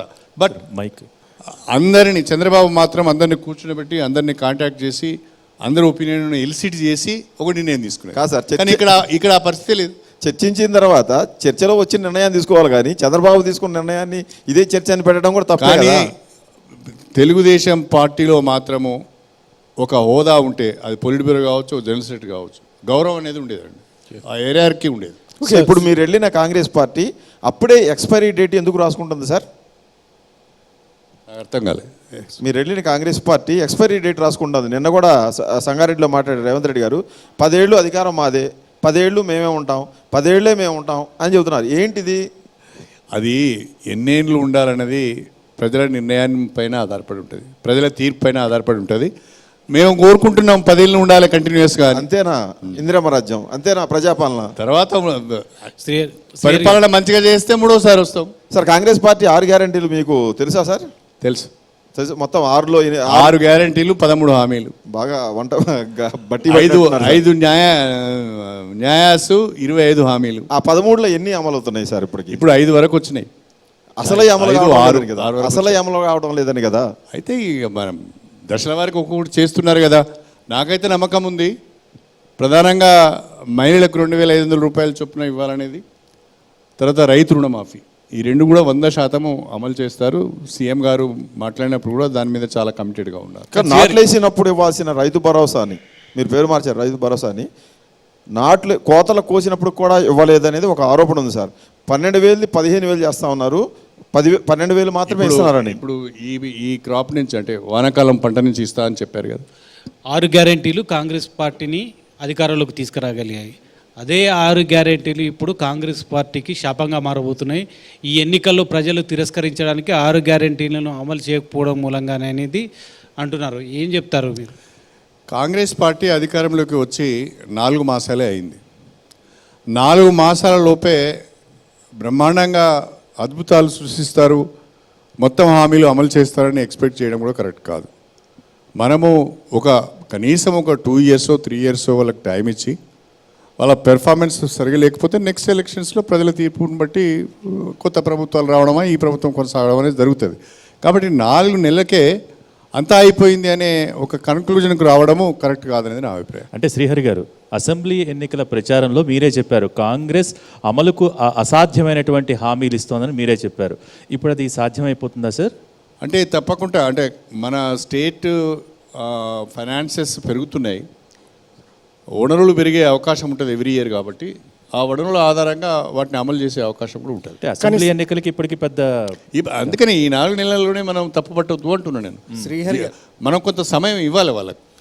కాంగ్రెస్ ప్రభుత్వానికి మరికొంత సమయం ప్రజలు ఇవ్వాలని నేను కోరుతున్నా. 4 నెలల లోపునే అన్నీ చేసి చూపెడతామనేది అది సాధ్యం కాని పని. ఎవరు వచ్చినా అది సాధ్యమయ్యే పని కాదు. రాష్ట్రం ఒకవైపు అప్పుల కుప్పగా మిగిలిపోయింది, చిప్ప చేతికిచ్చారు కేసీఆర్ ప్రభుత్వం అని కాంగ్రెస్ పార్టీ నేతలు చెప్తున్నారు. భరించలేని అప్పులు, భారమైన అప్పులు, మరొక వైపు ఈ 6 గ్యారెంటీలు. మీకున్న అనుభవం ప్రకారం మీరు సుదీర్ఘకాలంగా మంత్రిగా పనిచేస్తారు, ఫైనాన్షియల్ స్టేటస్ ఏంటి స్టేట్కి సంబంధించి? కొంత ఫైనాన్షియల్ డిసిప్లిన్ పెట్టుకొని వనరులను పెంచుకోగలిగితే ఇవన్నీ కూడా అమలు చేయొచ్చు. 6 గ్యారెంటీలను ఖచ్చితంగా అమలు చేయొచ్చు. శ్రీహరి గారు, మొన్న బడ్జెట్ సెషన్లో మీరు డిప్యూటీ సీఎం భట్టి గారు మాట్లాడుతున్న సందర్భంలో బడ్జెట్ అంచనాని రీచ్ అవ్వడానికి -15 or -20% ఉంటుంది అని చెప్తే ఓకే మీరు నిజం చెప్పారని. ఒకవైపు మీరు వనరులు పెంచుకుంటామంటున్నారు, బడ్జెట్లో అంచనాలను మీరు రీచ్ కాలేరని మీరు లాస్ట్ అసెంబ్లీలో చెప్పారు. దాన్ని ఎట్లా బడ్జెట్ అంచనాకి 15% లెస్ చేసుకున్నాం మేమని భట్టి గారు చెప్పారు సభలో. దాన్ని మీరు 15 కాదు ఇంకెక్కువనే ఉంటుంది, సరే 15 చెప్పారు, ఓకే అన్నారు. మళ్ళీ కొద్దిసేపటి క్రితమే మీరు తెలంగాణలో వనరులు పెంచుకుంటామని చెప్తున్నారు. అప్పుడు చెప్పిన మాటకి ఇప్పటికీ తేడా. ఏ ప్రభుత్వమైనా 100% బడ్జెట్ను యాజ్ ఇట్ ఈజ్గా ఇంప్లిమెంట్ చేయడానికి సాధ్యం కాదు. ఓసారి 5-10% తక్కువవుతుంది, ఓసారి 20% తక్కువవుతుంది, ఓసారి 5-10% ఎలక్షన్ టైంలో ఎక్కువ కూడా చేస్తారు. కానీ ఓవరాల్గా ఏంటి అంటే బడ్జెట్ను రీచ్ కావడానికి రిసోర్సెస్ను కూడా మనం మొబిలైజ్ చేసుకోవాల్సి ఉంటుంది. రిసోర్సెస్ మొబిలైజ్ చేసుకోవడం అంటే ట్యాక్సెస్ పెంచడమే కాదు, వృధా ఖర్చును తగ్గించుకోవడం, అనవసరమైన విషయాలలోకి వెళ్లకుండా ప్రతి పైసాను కూడా జాగ్రత్తగా ఖర్చు పెట్టుకుంటే బాగుంటుంది. సార్, మీరు గత ఎన్నికల ప్రచారంలో చెప్పారు కాంగ్రెస్ ఇచ్చిన హామీలని జీవితంలో ఎప్పుడైనా అమలు చేయలేదు, అమలు కానటువంటి హామీలు ఇచ్చారని చెప్పారు. మళ్ళీ మీరు ఇప్పుడు చేయగలుగుతుంది వనరులు సమకూర్చుకుంటే అని చెప్తున్నారు. అంటే అదంతా కాంగ్రెస్ ప్రభుత్వం యొక్క పనితీరు పైన ఆధారపడి ఉంటుంది. కాంగ్రెస్ ప్రభుత్వము ఖర్చులు తగ్గించుకొని ఆదాయాన్ని పెంచుకునే మార్గాలు అన్వేషించి వనరులను సమీకరించుకోగలిగితే అమలు చేయడానికి వీలవుతుంది. సార్, మీరు ఇప్పుడు ఒక కీలక ప్రకటన చేశారు ఇంతకుముందు, మీరు ఎప్పుడు ఇంకా మళ్ళీ భవిష్యత్తులో పోటీ చేసే అవకాశం కూడా ఉండదని. కానీ కేటీఆర్ చెప్తున్నారు పార్టీ మారిన చోట ఖచ్చితంగా ఉప ఎన్నిక జరుగుతుంది, స్టేషన్ కనుపూర్లో కూడా జరుగుతుందంటారు. ఒకవేళ ఉప ఎన్నిక వస్తే మీరు డిస్క్వాలిఫై అయ్యి ఉప ఎన్నిక వస్తే మీరు పోటీ చేస్తారా లేదా? చూద్దాం, will wait and see what happens. BRS ఎమ్మెల్యేలు ఎంతమంది టచ్లో ఉన్నారు సార్ మీకు? నాతో ఎవరు టచ్ లేరు. పార్టీలోకి 20 మంది దాకా వస్తారని అంటున్నారు. ఆ సమాచారం నా దగ్గర లేదు. శ్రీహరి గారు, బీఆర్ఎస్ ఉన్నప్పుడు అన్నారు, ఈ బీఆర్ఎస్లో ఉన్నప్పుడు మీరు అన్నారు ఈ సంవత్సరం పాటు ఉండదు ఈ ప్రభుత్వం అన్న అభిప్రాయాన్ని వ్యక్తం చేశారు. ఇప్పుడు మీరు వచ్చారు, ఒక 5 ఏళ్ళు ఉంటుందా? గ్యారెంటీగా చెప్తారు ఏమన్నా? ఈ ప్రభుత్వం ఫుల్ టర్మ్ ఉంటుందండి, ఏమీ అనుమానం లేదు. అప్పుడు ఎందుకు వచ్చారు అనుమానం? అప్పుడు ఆ రోజు బొటాబొట్టి మెజార్టీ ఉందని మీరు ఇటు వచ్చారా? బలంగా చేద్దామని కాంగ్రెస్ ప్రభుత్వాన్ని ఇంకెవరన్నా తీసుకొస్తారా మీతో? ప్రభుత్వాన్ని కాపాడుకోవడానికి ప్రభుత్వ పెద్దలు అన్ని ప్రయత్నాలు చేస్తారండి. మీ ప్రయత్నం అన్ని ప్రయత్నాలు చేస్తారు, అన్ని వ్యూహాలు పన్నుతారు, ప్రత్యర్థుల యొక్క కదలికలను కూడా కనిపెడతారు, అన్ని జాగ్రత్తలు తీసుకుంటారు. ప్రభుత్వం తప్పకుండా రానున్న రోజుల్లో తెలంగాణ పొలిటికల్ సీన్ పై కేవలం fight between BJP and Congress ఉంటుందా? బీఆర్ఎస్ కనుమరుగవుతుంది? ఎందుకంటే బీఆర్ఎస్లో దాదాపు చాలా సంవత్సరాల పాటు ఉన్నారు. రానున్న రోజుల్లో బీఆర్ఎస్ పార్టీకి పుట్టగతులు ఉండవు, భవిష్యత్తులో అధికారంలోకి వచ్చే అవకాశాలు లేవన్నటువంటి ఒక ప్రచారం జరుగుతుంది. మీ రాజకీయ పార్టీలు కావచ్చు, కిషన్ రెడ్డి కావచ్చు, మీరు కావచ్చు, తర్వాత రేవంత్ రెడ్డి కూడా కావచ్చు. బీఆర్ఎస్ ఉంటుందా ఉండదా? ప్రస్తుత పరిస్థితులలో 17 లోకసభ స్థానాలలో ఒక్క సీటు కూడా బీఆర్ఎస్ గెలిచే అవకాశం కనిపించడం లేదు నాకైతే. ఒకవేళ లోక్సభ ఎన్నికలలో 0 పెర్ఫార్మెన్స్ కనుక బీఆర్ఎస్కు చేస్తే తర్వాత దాని ఉనికి ప్రమాదంలో పడుతుంది, దాంట్లో ఏం డౌట్ లేదు. అప్పుడు రాష్ట్రంలో కాంగ్రెస్ బీజేపీ మాత్రమే ఉంటాయి. సార్, మీరేమో పూర్తిగా ఉంటుంది ప్రభుత్వం అని అంటున్నారు, కానీ రీసెంట్గా చెవెళ్ళ సభలో కేసీఆర్ మాట్లాడుతూ అన్నారు కాంగ్రెస్లో ఉన్నటువంటి 20 మంది ఎమ్మెల్యేలు కూడా నాతో టచ్లో ఉన్నారు, కూల్చేద్దాం రమ్మంటే నేనే వద్దన్నాను. Only mind game. మరోవైపు పార్లమెంట్ ఎన్నికల తర్వాత రాష్ట్రంలో పెను మార్పులు రాబోతున్నాయి. అధికార పార్టీలో ఉన్న వాళ్ళు ప్రతిపక్షం దిక్కు చూస్తారండి ఎవరైనా? అది జరుగుతుందా? మీరు బీఆర్ఎస్లో 17 వస్తాయని చెప్తా ఉన్నారు కదా సార్. ఎవరు?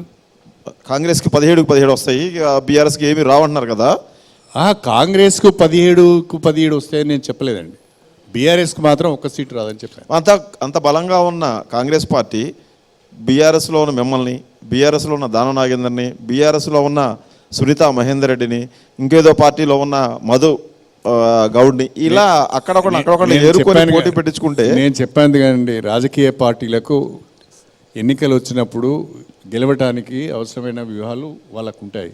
కడియం గారు, ఆ వ్యూహాల ప్రకారం వాళ్ళు పనిచేస్తూ ఉంటారు. దాన్ని మనము ఆ వ్యూహాలన్నీ మనకు వివరించారు, ఎందుకు ఏది చేస్తున్నారు, ఏ నిర్ణయం తీసుకుంటున్నారు మనకు తెలియదు. రాజకీయ పార్టీలు కనుమరుగవ్వడం అనేది ఉంటుందా సార్? రాజకీయ పార్టీలు కనుమరుగవ్వడం అనేది ఉంటుందా సార్? బీఆర్ఎస్ 10 ఏళ్ళు బీఆర్ఎస్ పార్టీలో ఉన్నటువంటి నాయకులు అందరినీ చేర్చుకుంది, సర్పంచ్ స్థాయి నుంచి తీసుకొచ్చింది. కాంగ్రెస్ లేదు, ఖతం అయిపోయింది అని చెప్పారు. కానీ కాంగ్రెస్ మొన్న అధికారంలోకి వచ్చింది. అంటే ఇప్పుడు మేము కూడా అట్లనే అనుకున్నామండి. మేము కూడా గతంలో కొన్ని పార్టీలను కనుమరుగు చేసినామని అనుకున్నాము, కానీ తర్వాత ఏం జరిగిందో మనం చూసాం. నేనేమంటానంటే ఈ లోక్సభ అంటే మీరు అన్నట్టు ఈ లోక్సభ ఎన్నికలలో కనుక బీఆర్ఎస్ సరిగ్గా పెర్ఫామ్ చేయకపోతే వాళ్ళకి దెబ్బ తగులుతుంది. పెర్ఫామ్ చేస్తే సర్వైవ్ అవుతారు.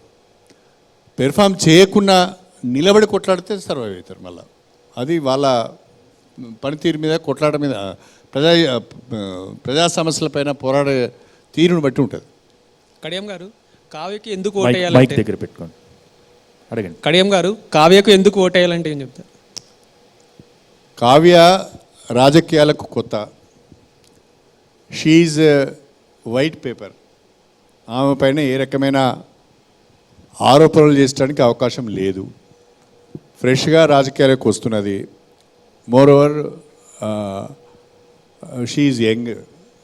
కాబట్టి యువత, విద్యార్థులు, చదువుకున్న అమ్మాయిని తప్పకుండా మద్దతు ఇస్తారు, ప్రోత్సహిస్తారని నేను అనుకుంటున్నా.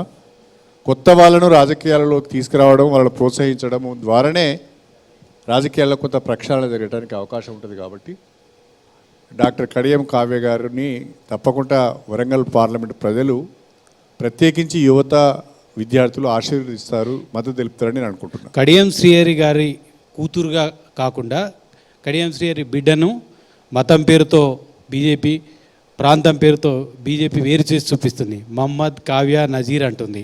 అదేవిధంగా గుంటూరుకు సంబంధించిన వ్యక్తికి వరంగల్లో ఎందుకు గెలిపించాలని కూడా ప్రచారం చేస్తున్నారు బీజేపీ. ఏం చెప్తారండి? బీజేపీ ఒక దిక్కులేని పార్టీ అండి. మూర్ఖులు ఎంతసేపు కులాలు, మతాలు వీటిపైననే ప్రచారం చేస్తున్నారు తప్ప, విద్వేషాలు రెచ్చగొడుతున్నారు తప్ప, మేము తెలంగాణకు ఇది చేశాం లేదా వరంగల్కి ఇది చేశాం, విభజన చట్టంలో పొందుపరిచిన హామీలను నెరవేర్చాం, వరంగల్కు రైల్వే కోచ్ ఫ్యాక్టరీ తెచ్చాం, వరంగల్లో ఒక స్టీల్ ఫ్యాక్టరీ పెట్టాం, కాజుపేట జంక్షన్ను డివిజన్ చేశాం, లేకుంటే ఇక్కడ తెలంగాణలో ఒక ప్రాజెక్టుకు జాతీయ హోదా ఇచ్చాం, లేకుంటే తెలంగాణలో ఒక ఐఐఎం లాంటి ఇన్స్టిట్యూషన్ తెచ్చాం, లేదంటే తెలంగాణలో ఒక నేషనల్ రిప్యుటేషన్ ఉన్న ఒక విద్యా సంస్థ తీసుకొచ్చామని చెప్పి ఓట్లు అడిగితే బాగుంటుంది.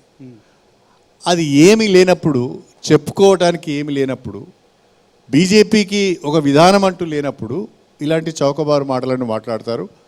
ప్రజలు ఇవన్నీ గమనిస్తున్నారు. తప్పకుండా ప్రజలు బీజేపీకి గుణపాఠం చెప్తారని నేను అనుకుంటున్నాను. ఎంపీగా, ఉప ముఖ్యమంత్రిగా ఉన్న మీరు వరంగల్ జిల్లాకు చేసింది ఏముంది? గతంలో 10 ఏళ్ళు పైగా మంత్రిగా పనిచేశారు. ఏం చేశారంటే ఏం చెప్తారు? నేను చేసినవి చాలా ఉన్నాయండి. ఒక మైల్ స్టోన్ డెవలప్మెంట్స్. మైల్ స్టోన్గా చెప్పాలి అంటే శ్రీరామ్ సాగర్ 2వ దశ నేను మేజర్ ఇరిగేషన్ మినిస్టర్గా ఉన్నప్పుడు ప్రారంభమైంది. దేవాదుల ప్రాజెక్ట్ నేను ఎడ్యుకేషన్ మినిస్టర్గా ఉన్నప్పుడు, ఇరిగేషన్ మినిస్టర్గా ఉన్నప్పుడు ప్రారంభమైంది. మెగా టెక్స్టైల్ పార్క్ నేను డిప్యూటీ సీఎంగా ఉన్నప్పుడు ప్రారంభమైంది. ఇవన్నీ కూడా వీటి ఏర్పాటులో నా ప్రమేయం ఉంది. రెండవది, వరంగల్ ఎడ్యుకేషన్ హబ్గా చేయడంలో ఒక వెటర్నరీ కాలేజ్, ఒక అగ్రికల్చర్ కాలేజ్, ఒక సైనిక్ స్కూల్, ఒక హైదరాబాద్ పబ్లిక్ స్కూల్ లాంటి అనేక విద్యా సంస్థలు వరంగల్ రావడానికి కూడా నేను కారణం. ఇలా వరంగల్లో అనేక గురుకుల పాఠశాలలు ఏర్పాటు చేయడంలో కూడా నా పాత్ర ఉన్నది.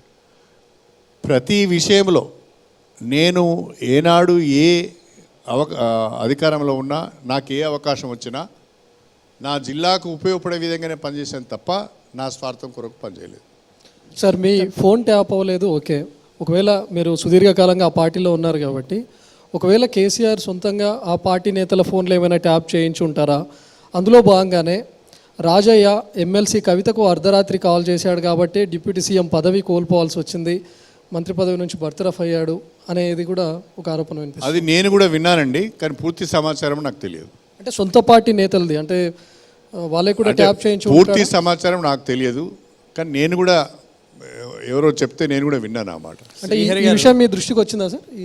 శ్రీహరి గారు, బీఆర్ఎస్ అధికారంలోకి రాలేదు కాబట్టి మీరు అన్ని విమర్శలు చేస్తున్నారు. ఒకవేళ బీఆర్ఎస్లో అధికారంలోకి వచ్చి ఉంటే అసలు మీరు ఇలా విమర్శలు చేసేవారా?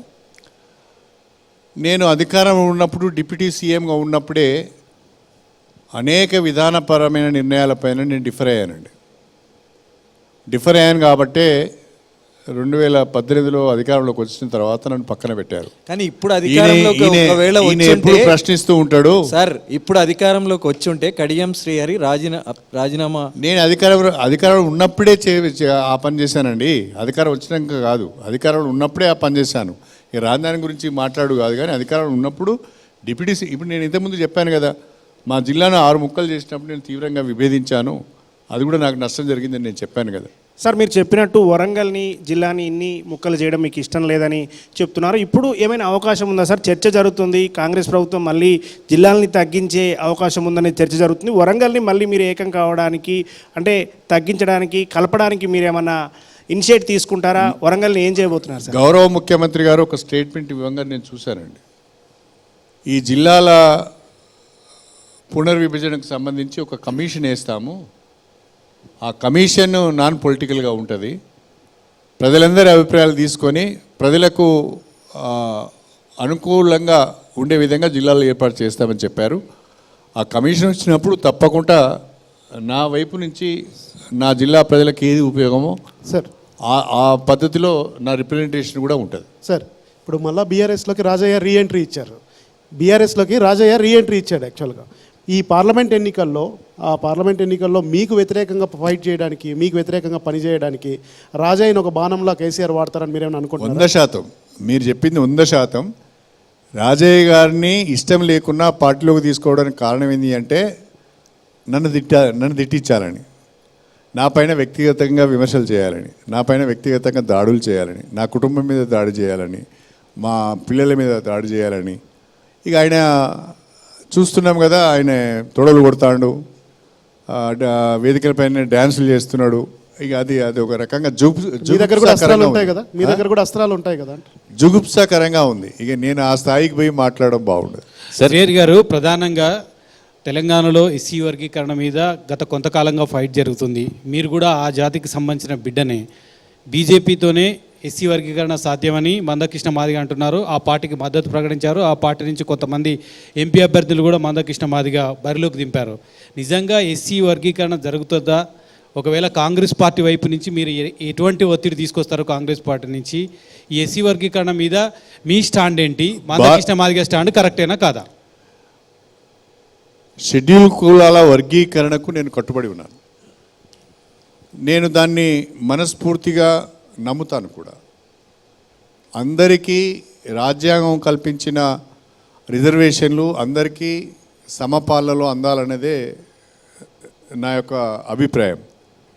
దానికి అనుగుణంగానే విత్ ఆల్ కమిట్మెంట్ నేను దండోరాకు మద్దతు ఇస్తూ వచ్చాను. దండోరా ఉద్యమం ప్రారంభమైన నాటి నుంచి నేటి వరకు అనేక మంది కృష్ణతో డిఫర్ అయిపోయారు, కానీ నేను ప్రతిసారి కూడా కృష్ణకు సహకరిస్తూ వచ్చాను. వాళ్ళ సమావేశాలకు, వాళ్ళ సభలకు అన్ని రకాలుగా నాతో అయిన మేరకు నేను ఆర్థిక సహాయం అందించాను. ఆ డిమాండ్ పట్ల చాలా కమిటెడ్ కూడా ఉన్నాను. అయితే దురదృష్టం ఏంటంటే బీజేపీ అధికారంలోకి వచ్చి 10 సంవత్సరాలు అయింది. వర్గీకరణకు ఏ రాజకీయ పార్టీ కూడా వ్యతిరేకం కాదు. వర్గీకరణ చేయాలనుకుంటే ఒక క్షణంలో నరేంద్ర మోడీ చేసే అవకాశం పార్లమెంట్లో ఉంది. బీజేపీకి అవసరమైన అనేక చట్టాలను రాత్రికి రాత్రే వాళ్ళు పార్లమెంట్లో ప్రవేశపెట్టి చేసుకోగలిగినప్పుడు వర్గీకరణ పైన చిత్తశుద్ధి ఉంటే ఒక ఆర్డినెన్స్ ద్వారా, సింపుల్ ఆర్డినెన్స్ ద్వారా వర్గీకరణ అమలు చేసే అవకాశం ఉన్నది. కానీ నరేంద్ర మోడీ గారికి కానీ భారతీయ జనతా పార్టీకి కానీ వర్గీకరణ చేయాలనే ఆలోచన ఉన్నట్టుగా నేను అనుకోవడం లేదు. కానీ మందకృష్ణ వాళ్ళని నమ్ముతున్నాడు. తర్వాత ఎన్నికల తర్వాత పరిస్థితిలో మందకృష్ణకు అర్థమవుతుంది. చూసారు, మందకృష్ణ మాది ఒక వేదిక మీద హక్కున చేసుకొని నరేంద్ర మోడీ గారు వెన్నుదట్టారు. ఆయన ఏడ్చాడు. ఖచ్చితంగా మోడీ గారితో అవుతుందని ఆయన కూడా భరోసా కల్పించారు. అది ఆయన నమ్మకం అండి, అది ఆయన నమ్మకం. మాకు లేదు ఆయన మీద నమ్మకం. ఎందుకంటే ఇప్పుడు కేసు సుప్రీంకోర్టుకు వచ్చిందండి. సుప్రీంకోర్టు ముందుకు వచ్చినప్పుడు కేటగరైజేషన్కు మద్దతుగా ఒక సీనియర్ అడ్వకేట్ను రాష్ట్ర ప్రభుత్వం ఏర్పాటు చేసి దామోదర్ రాజనరసింహ మంత్రి దామోదర్ రాజనరసింహ గారితో పాటు ఇంకో కొంతమందిని కూడా ఢిల్లీకి పంపించి ఆ కేసు మీద బలమైన వాదనలు ప్రభుత్వ పరంగా వినిపించడం జరిగింది. తప్పకుండా తీర్పు నరేంద్ర మోడీకి సంబంధం లేకుండా, కేంద్ర ప్రభుత్వానికి సంబంధం లేకుండానే సుప్రీంకోర్టు తీర్పు వర్గీకరణకు అనుకూలంగా వస్తుంది. ఆ తీర్పు వచ్చిన తర్వాత ప్రభుత్వం తప్పకుండా అమలు చేయవలసిన పరిస్థితి ఏర్పడుతుంది. నరేంద్ర మోడీకి మందకృష్ణకు సంబంధం లేకుండానే వర్గీకరణ జరగబోతున్నది. శ్రీహరి గారు, కేంద్రంలో కాంగ్రెస్ నేతృత్వంలో ఆ ప్రభుత్వ ఏర్పాటుకి ఎంతవరకు అవకాశం? ఒకవైపు బీజేపీ దూకుడుగా ఎన్నికల ప్రచారం చేస్తుంది, అయోధ్య రామ మందిరంతో పాటు చాలా అంశాలను లేవనెత్తుంది. కాంగ్రెస్ నేతృత్వంలో సంకీర్ణ ప్రభుత్వం కేంద్రంలో వచ్చే అవకాశాలు ఎంతవరకు ఉన్నాయనుకుంటున్నాను? దేశవ్యాప్తంగా లౌకిక శక్తులను బలపరిచే పార్టీ కాంగ్రెస్ పార్టీ. దేశవ్యాప్తంగా బీజేపీ మతతత్వ ధోరణిని అడ్డుకుంటున్నది కాంగ్రెస్ పార్టీ. అయితే అధికారంలోకి రాకుండా అడ్డుకోగలుగుతారా లేదా అనేది నేను అంచనా వేయలేను, కానీ కొంతమేరకైనా బీజేపీని అడ్డుకునే శక్తి ఒక కాంగ్రెస్ పార్టీకే ఉంది, ప్రాంతీయ పార్టీలకు లేదు అనేది నా అభిప్రాయం. సార్, వర్గీకరణ అంశం వరంగల్ పార్లమెంట్లో మీకేమైనా తలనొప్పిగా భావిస్తున్నారా? దాన్ని ఎట్లా అధిగమించగలుగుతారు? వర్గీకరణ అంశము ఇప్పుడు వీళ్ళు చెప్పుకునే వర్గీకరణ అంశము నరేంద్ర మోడీ గారి ద్వారా నరేంద్ర మోడీ గారు చేయాలనుకుంటే ఎప్పుడూ చేసేవాడు అనేది మా వర్గాలలో బలంగా ఉందండి. మందకృష్ణ ఏదో మోడీ ద్వారా, నేను ఇంతకుముందు చెప్పినట్టుగా నరేంద్ర మోడీకి సంబంధం లేకుండా, కేంద్ర ప్రభుత్వానికి సంబంధం లేకుండా త్వరలో సుప్రీంకోర్టు వాదనలు విన్నది, తీర్పు రిజర్వ్ చేసింది.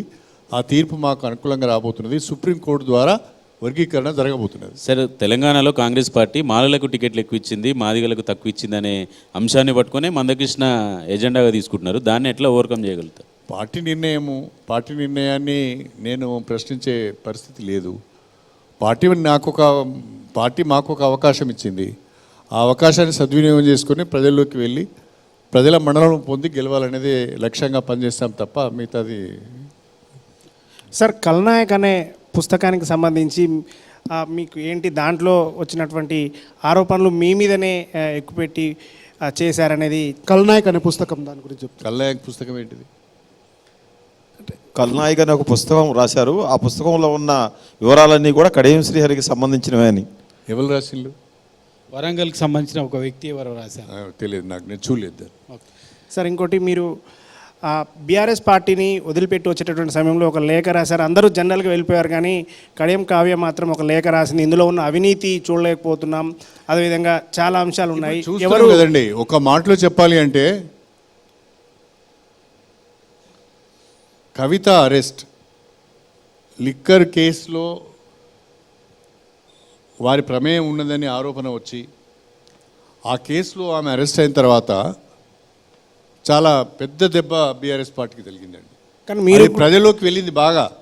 అది దాటవేయడానికి, అది కప్పుపుచ్చుకోవడానికి ఇంకేమేమో మాట్లాడుతున్నారు, కానీ ఆ ఎఫెక్ట్ బాగా పడ్డది. మీరు పుత్రికా వాత్సల్యంతో కాంగ్రెస్ పార్టీలో చేరారు, కూతురుకు టికెట్ ఇప్పించుకున్నారు, గెలిపించడానికి శాయశక్తిలో కృషి చేస్తున్నారు. పాపం కేసీఆర్ గారు కూతురు అక్రమంగా కేసులు పెట్టారు, లిక్కర్ స్కామ్లో తిహార్ జైల్లో ఉంది. మరి నా మీద ఎందుకు పెట్టలేదండి? ఆ సమయంలో నేను అడుగుతున్నానండి, ఎట్లా చూస్తారు? నా మీద ఎందుకు పెట్టలేదు, మరి నీ మీద ఎందుకు పెట్టలేదు?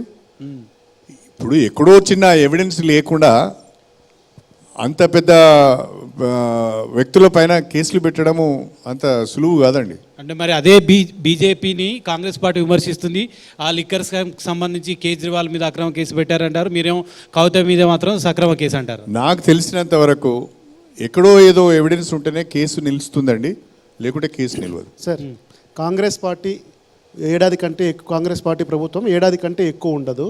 మళ్ళీ బీఆర్ఎస్ పార్టీ బరాబర్ అధికారంలోకి వస్తుంది. అప్పుడు మా దగ్గరకు వచ్చి కాళ్ళు పట్టుకున్నా కానీ ఈ వెళ్ళిపోయిన వాళ్ళన్నా ఎవరిని కూడా పార్టీలోకి చేర్చుకోమని చెప్పి బీఆర్ఎస్ నేతలు చెప్తున్నారు. పాపం ఎవరి నమ్మకం వారిది. అంటే ఏడాది కూడా ఉండదని జోసెఫ్ ఇప్పుడు కేసీఆర్ గారు ఒక మాట అన్నారు, మాతో 20 మంది ఎమ్మెల్యేలు టచ్లో ఉన్నారని. ఎందుకంటే వాళ్ళ క్యాడర్ని కాపాడుకోవటానికి. ఒక రాజకీయ పార్టీ మాట్లాడే మాటలు ఎట్లా ఉంటాయి అంటే, క్యాడర్ని కాపాడుకోవాలి, క్యాడర్లో కొంత ఆత్మవిశ్వాసాన్ని నింపాలి, కాబట్టి మాట్లాడుకుంటారు.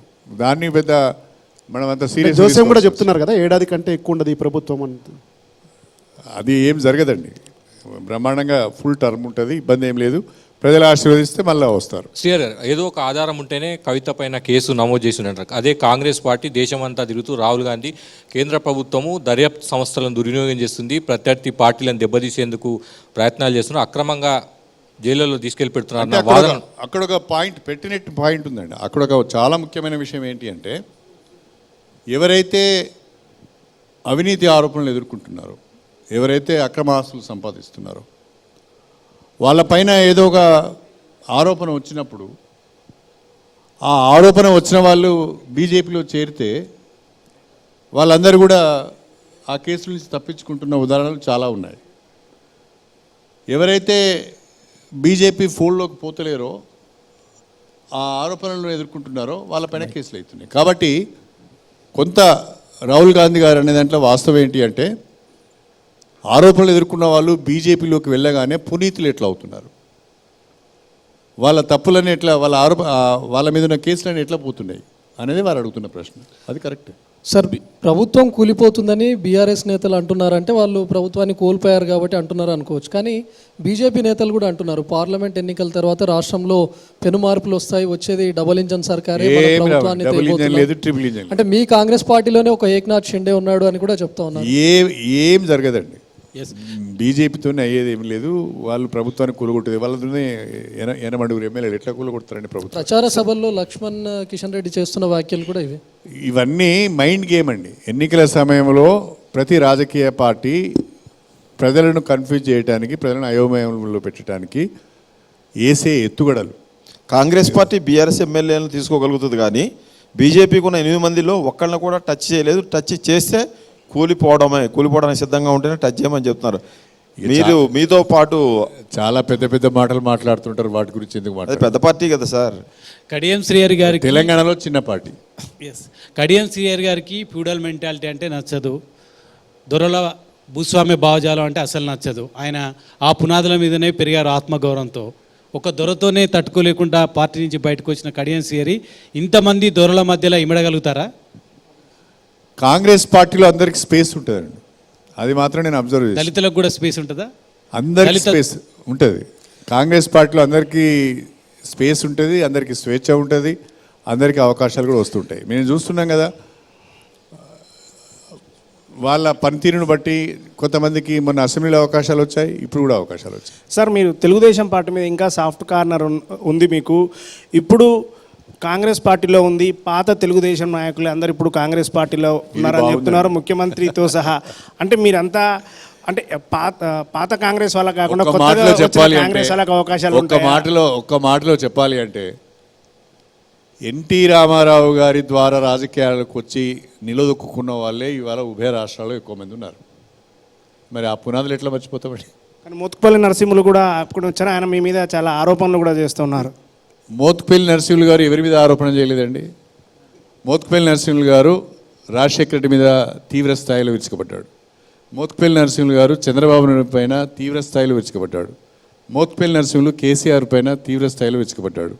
మోత్కుపల్లి నరసింహులు గారు రేవంత్ రెడ్డి గారి పైన తీవ్ర స్థాయిలో విరుచుకుపడ్డాడు. మోత్కుపల్లి నరసింహులు ఎన్నడూ కూడా ఏ ఒక్క ముఖ్యమంత్రిని తిట్టని రోజులు ఉన్నాయా? మనం ఒక్కొక్కసారి మనం ఏం మాట్లాడుతున్నాం, ఎందుకు మాట్లాడుతున్నాం, ఎవరిని ఉద్దేశించి మాట్లాడుతున్నాం అనేది కూడా చూసుకోవాలి. ఇప్పుడు కొంతమందికి ఏ పరిస్థితి వచ్చిందంటే నేను ఈ పార్టీలోకి వస్తానంటే వద్దనే పరిస్థితి వచ్చింది. ఆ పరిస్థితి ఎట్లా వస్తుందండి అంత పెద్ద సీనియర్లకు? అంటే మన నోరు మంచిది కాక, మన వ్యవహారం మంచిది కాక, ఇష్టం ఉన్నట్టు ఎవరిని పడితే ఆ తిట్టుడు కూడా మామూలు తిట్టుడు కాదు కదా. తిట్టుడు కూడా వ్యక్తిగతమైన దూషణ. చూస్తేనే భయపడే పరిస్థితి వస్తే అవకాశాలు రమ్మంటే ఎట్లా వస్తాయండి? సార్, కడియం శ్రీహరి గారు కావ్య టికెట్తోనే సరిపెట్టుకుంటారా? రేపు మంత్రి పదవి కూడా అడుగుతారా? ఏం లేదండి, ఐఎమ్ హ్యాపీ. మంత్రి పదవి ఏమొద్దు. షరతులు ఏం పెట్టలేదా సార్? కాంగ్రెస్లో మంత్రి పదవి వద్దండి, మళ్ళా పోటీ చేసేది కూడా లేదండి. సార్, కడియం శ్రీహరి గారిని కాంగ్రెస్లోకి తీసుకురావడం అంటే మీ సామాజిక వర్గానికి సంబంధించి, దళిత సామాజిక వర్గానికి సంబంధించి మిమ్మల్ని కాంగ్రెస్ పార్టీలోకి తీసుకొని రావడం అంటే ఆల్రెడీ కాంగ్రెస్ పార్టీలో పాతుకుపోయి ఉన్నతమైనటువంటి పదవుల్లో ఉన్నటువంటి దళిత నేతలకు చెక్ పెట్టడానికి కడియం శ్రీహరిని కాంగ్రెస్లోకి తీసుకొని వచ్చారు. పాత పరిచయాలు ఇవి ఇంకా బాగా ఉపయోగపడ్డాయన్నది ఒక ఇంటర్నల్గా కాంగ్రెస్ పార్టీలో జరుగుతున్నటువంటి చర్చ. మీకు అర్థమై ఉంటుంది కూడా. ఎవరిని చెక్ పెట్టడానికో ఇంకెవరినో ఇబ్బంది పెట్టడానికో నన్ను తీసుకొచ్చిందని నేను అనుకోవడం లేదండి. బహుశా వాళ్ళకున్న క్యాలిక్యులేషన్స్ వాళ్ళకు ఉన్నాయి. ప్రభుత్వాన్ని స్ట్రెంథన్ చేసుకోవడానికి కావచ్చు, లేకుంటే విజయావకాశం దృష్టిలో పెట్టుకొని కావచ్చు నన్ను ఆహ్వానించాలని నేను అనుకుంటున్నా తప్ప ఎవరికో చెక్ పెట్టడానికి మాత్రం కాదు. రేవంత్ రెడ్డి కొద్దిసేపటి క్రితం ఒక కామెంట్ చేశారు, నాతో సీఎం అయ్యే తర్వాత కోమటిరెడ్డి వెంకటరెడ్డికి కూడా ఉంది అని చెప్తున్నారు, కానీ ఒక దళిత నేతకు ఉందని మాత్రం చెప్పడం లేదు. అవన్నీ కాంగ్రెస్ పార్టీ చూసుకుంటుందండి. నేను వాటి మీద కాంగ్రెస్ పార్టీలో ఉన్న నేను- సంగతి మర్చిపోతున్నట్టు నేను- మీరు. నేను- మీరు కాంగ్రెస్ పార్టీ అయ్యా నేను వచ్చి 4 రోజులు కాలే, అప్పుడే అన్ని విషయాలు నన్ను అడిగితే నేను ఏం చెప్తాను? శ్రీహరి గారు గతంలో రేవంత్ రెడ్డిని చూశారు, టీడీపీలో మీరు కలిసి ఉన్నారు, ఇప్పుడు రేవంత్ రెడ్డిని చూస్తారు. ఏం డిఫరెన్సెస్ ఏమైనా కనపడ్డాయి సార్ సీఎం అయిన తర్వాత? రేవంత్ రెడ్డి గారు నాకు చాలా మంచి మిత్రుడండి. తెలుగుదేశం పార్టీలో ఉన్నప్పుడు నన్ను గౌరవించారు, ఆయన సీఎం అయిన తర్వాత కూడా నన్ను గౌరవించారు. అసెంబ్లీలో చాలాసార్లు నా గురించి పాజిటివ్గానే మాట్లాడింది తప్ప నెగిటివ్ ఏం మాట్లాడలేదు. వారంటే నాకు గౌరవం ఉన్నది. అసెంబ్లీలో కూడా మీరు సీఎం రేవంత్ రెడ్డి లాగా కాకుండా కోమటిరెడ్డి లాగా మాట్లాడకండి అన్నా కూడా మిమ్మల్ని ఏమనలేదు సార్. ఎందుకు సార్ అంత సాఫ్ట్ కార్నర్ కడియం శ్రీహరి మీద? ఎవరికి? రేవంత్ రెడ్డికి తెలియదండి, మీరు తెలుసుకోవాలి. ఎక్కడో సింక్ అయి ఉంటారు కదా మీరు. మీరే తెలుసుకోవాలి ఏంటిది అనేది. శ్రీహరి గారు, ప్రాంతీయ పార్టీలు ఒకసారి కింద పడితే మళ్ళీ లేవలేమంటారు. తెలుగుదేశం పార్టీ కూడా తెలంగాణలో వివిధ కారణాల వల్ల, ప్రధానంగా తెలంగాణ సెంటిమెంట్ వల్ల పూర్తిగా కింద పడిపోయింది, కనుమరుగు అయిపోయే పరిస్థితికి వచ్చింది, కనుమరుగు అయిపోయింది కూడా. ఇక బీఆర్ఎస్ కూడా 10 ఏళ్ళు అధికారంలో ఉంది. ఇప్పుడు అధికారం కోల్పోగానే ఆ పార్టీ నుంచి అందరూ కూడా బీజేపీలో కొంతమంది చేరుతున్నారు, కాంగ్రెస్ పార్టీలో కొంతమంది చేరుతున్నారు. అసలు ప్రాంతీయ పార్టీలకు ఇంకా తెలంగాణలో భవిష్యత్తు ఉందనుకుంటున్నారా? ప్రాంతీయ పార్టీలకు ఆ రీజన్లో ఉండే ఇష్యూస్ పట్ల ఫైట్ చేస్తే, ప్రజల మధ్యన ఉంటే తప్పకుండా భవిష్యత్తు ఉంటుంది. ఉండదని అప్పుడే బీఆర్ఎస్ టోటల్గా మునిగిపోయిందని నేను చెప్పను కూడా. ఎందుకంటే పార్లమెంట్ ఎన్నికలలో వాళ్ళ పెర్ఫార్మెన్స్ కొంచెం బాగున్నా సర్వైవ్ అవుతారు. పార్లమెంట్ ఎన్నికలలో ఘోరంగా వైఫల్యం చెందిన అనుకోండి, 3rd ప్లేస్కి వెళ్ళిపోయారు అనుకోండి, సపోజ్ పర్సంటేజ్ ఆఫ్ ఓట్ షేరింగ్లో 3rd ప్లేస్కి వెళ్ళిపోతే మాత్రం ప్రమాదం అండి. సీట్లు రాకుండా పర్వాలేదు కానీ 3rd ప్లేస్కి పోవద్దు. మీరు బీఆర్ఎస్ పార్టీ బీఆర్ఎస్గా పెట్టాలనుకున్నప్పుడు మీరు ఆ పార్టీలో ఉన్నారు, మీరు వ్యతిరేకించారా తీవ్రంగా ఏమైనా? నేను వ్యతిరేకించాను. మొన్న జరిగిన సమీక్ష సమావేశంలో కూడా నేనే మాట్లాడాను, బీఆర్ఎస్ను టీఆర్ఎస్గా మార్చాలని. ఎందుకు అంటే సక్సెస్ కాలేరని మీకు అప్పుడే ఒక అవగాహన? సక్సెస్ అని కాదండి, టీఆర్ఎస్ అంటే అందులో తెలంగాణ ఉందండి. తెలంగాణ అనేది ఒక సెంటిమెంట్, అదే పోతే ఇంకేముందండి అక్కడ? కేసీఆర్ జాతీయ రాజకీయాలకు పోవాలి, జాతీయ రాజకీయాల్లో జాతీయ రాజకీయాలకు పోయి చేసేది ఏముంది? కానీ సార్ రేవంత్ రెడ్డి గారు చాలా మీరంటే గౌరవం అని చెప్తున్నారు. ఈ గౌరవంతోనే తెలంగాణ మొన్న ఏర్పడ్డ కొత్త ప్రభుత్వంలో మీరు మొదటి 2 రోజుల తర్వాత సీఎం గారితో కలిసి మాట్లాడారు. అదే బీఆర్ఎస్ నాయకులకు నచ్చలేదు. అందుకే మిమ్మల్ని 2 రోజులు మీరు అసెంబ్లీలో మాట్లాడిన తర్వాత ప్రతిపక్షం నుంచి తర్వాత మిమ్మల్ని మాట్లాడనీయలేదు, కొంచెం దూరం పెట్టారు. మీరు అప్పుడే కాంగ్రెస్ పార్టీలకు రావాలనేది కూడా డిసైడ్ అయిపోయింది అనేది. అలా ఏం లేదండి, అట్లా ఏం జరగలేదు. సరే, కారణాలు ఏమైనా కడియం గారు, కాంగ్రెస్ పార్టీ నుంచి నాకు ఆహ్వానం వచ్చింది. ఆ కాంగ్రెస్ పార్టీ ఆహ్వానం వచ్చిన తర్వాత దాదాపు ఒక 4-5 రోజులు ఆలోచించుకొని నిర్ణయం తీసుకున్నాను. రైట్ రాజ్. కడియం గారు, మీ చేరికను కాంగ్రెస్ పార్టీ శ్రేణులు ఎలా యాక్సెప్ట్ చేస్తున్నాయి? అక్కడ మొన్న స్టేషన్ గన్పూర్లో గొడవ జరిగింది, పరకాల్లో గొడవ జరిగింది, సన్నాహక సమావేశాల్లో వీటిని ఎలా కోఆర్డినేట్ చేస్తారు? ఆ గొడవలు నాకు వ్యతిరేకంగా జరగలేదండి.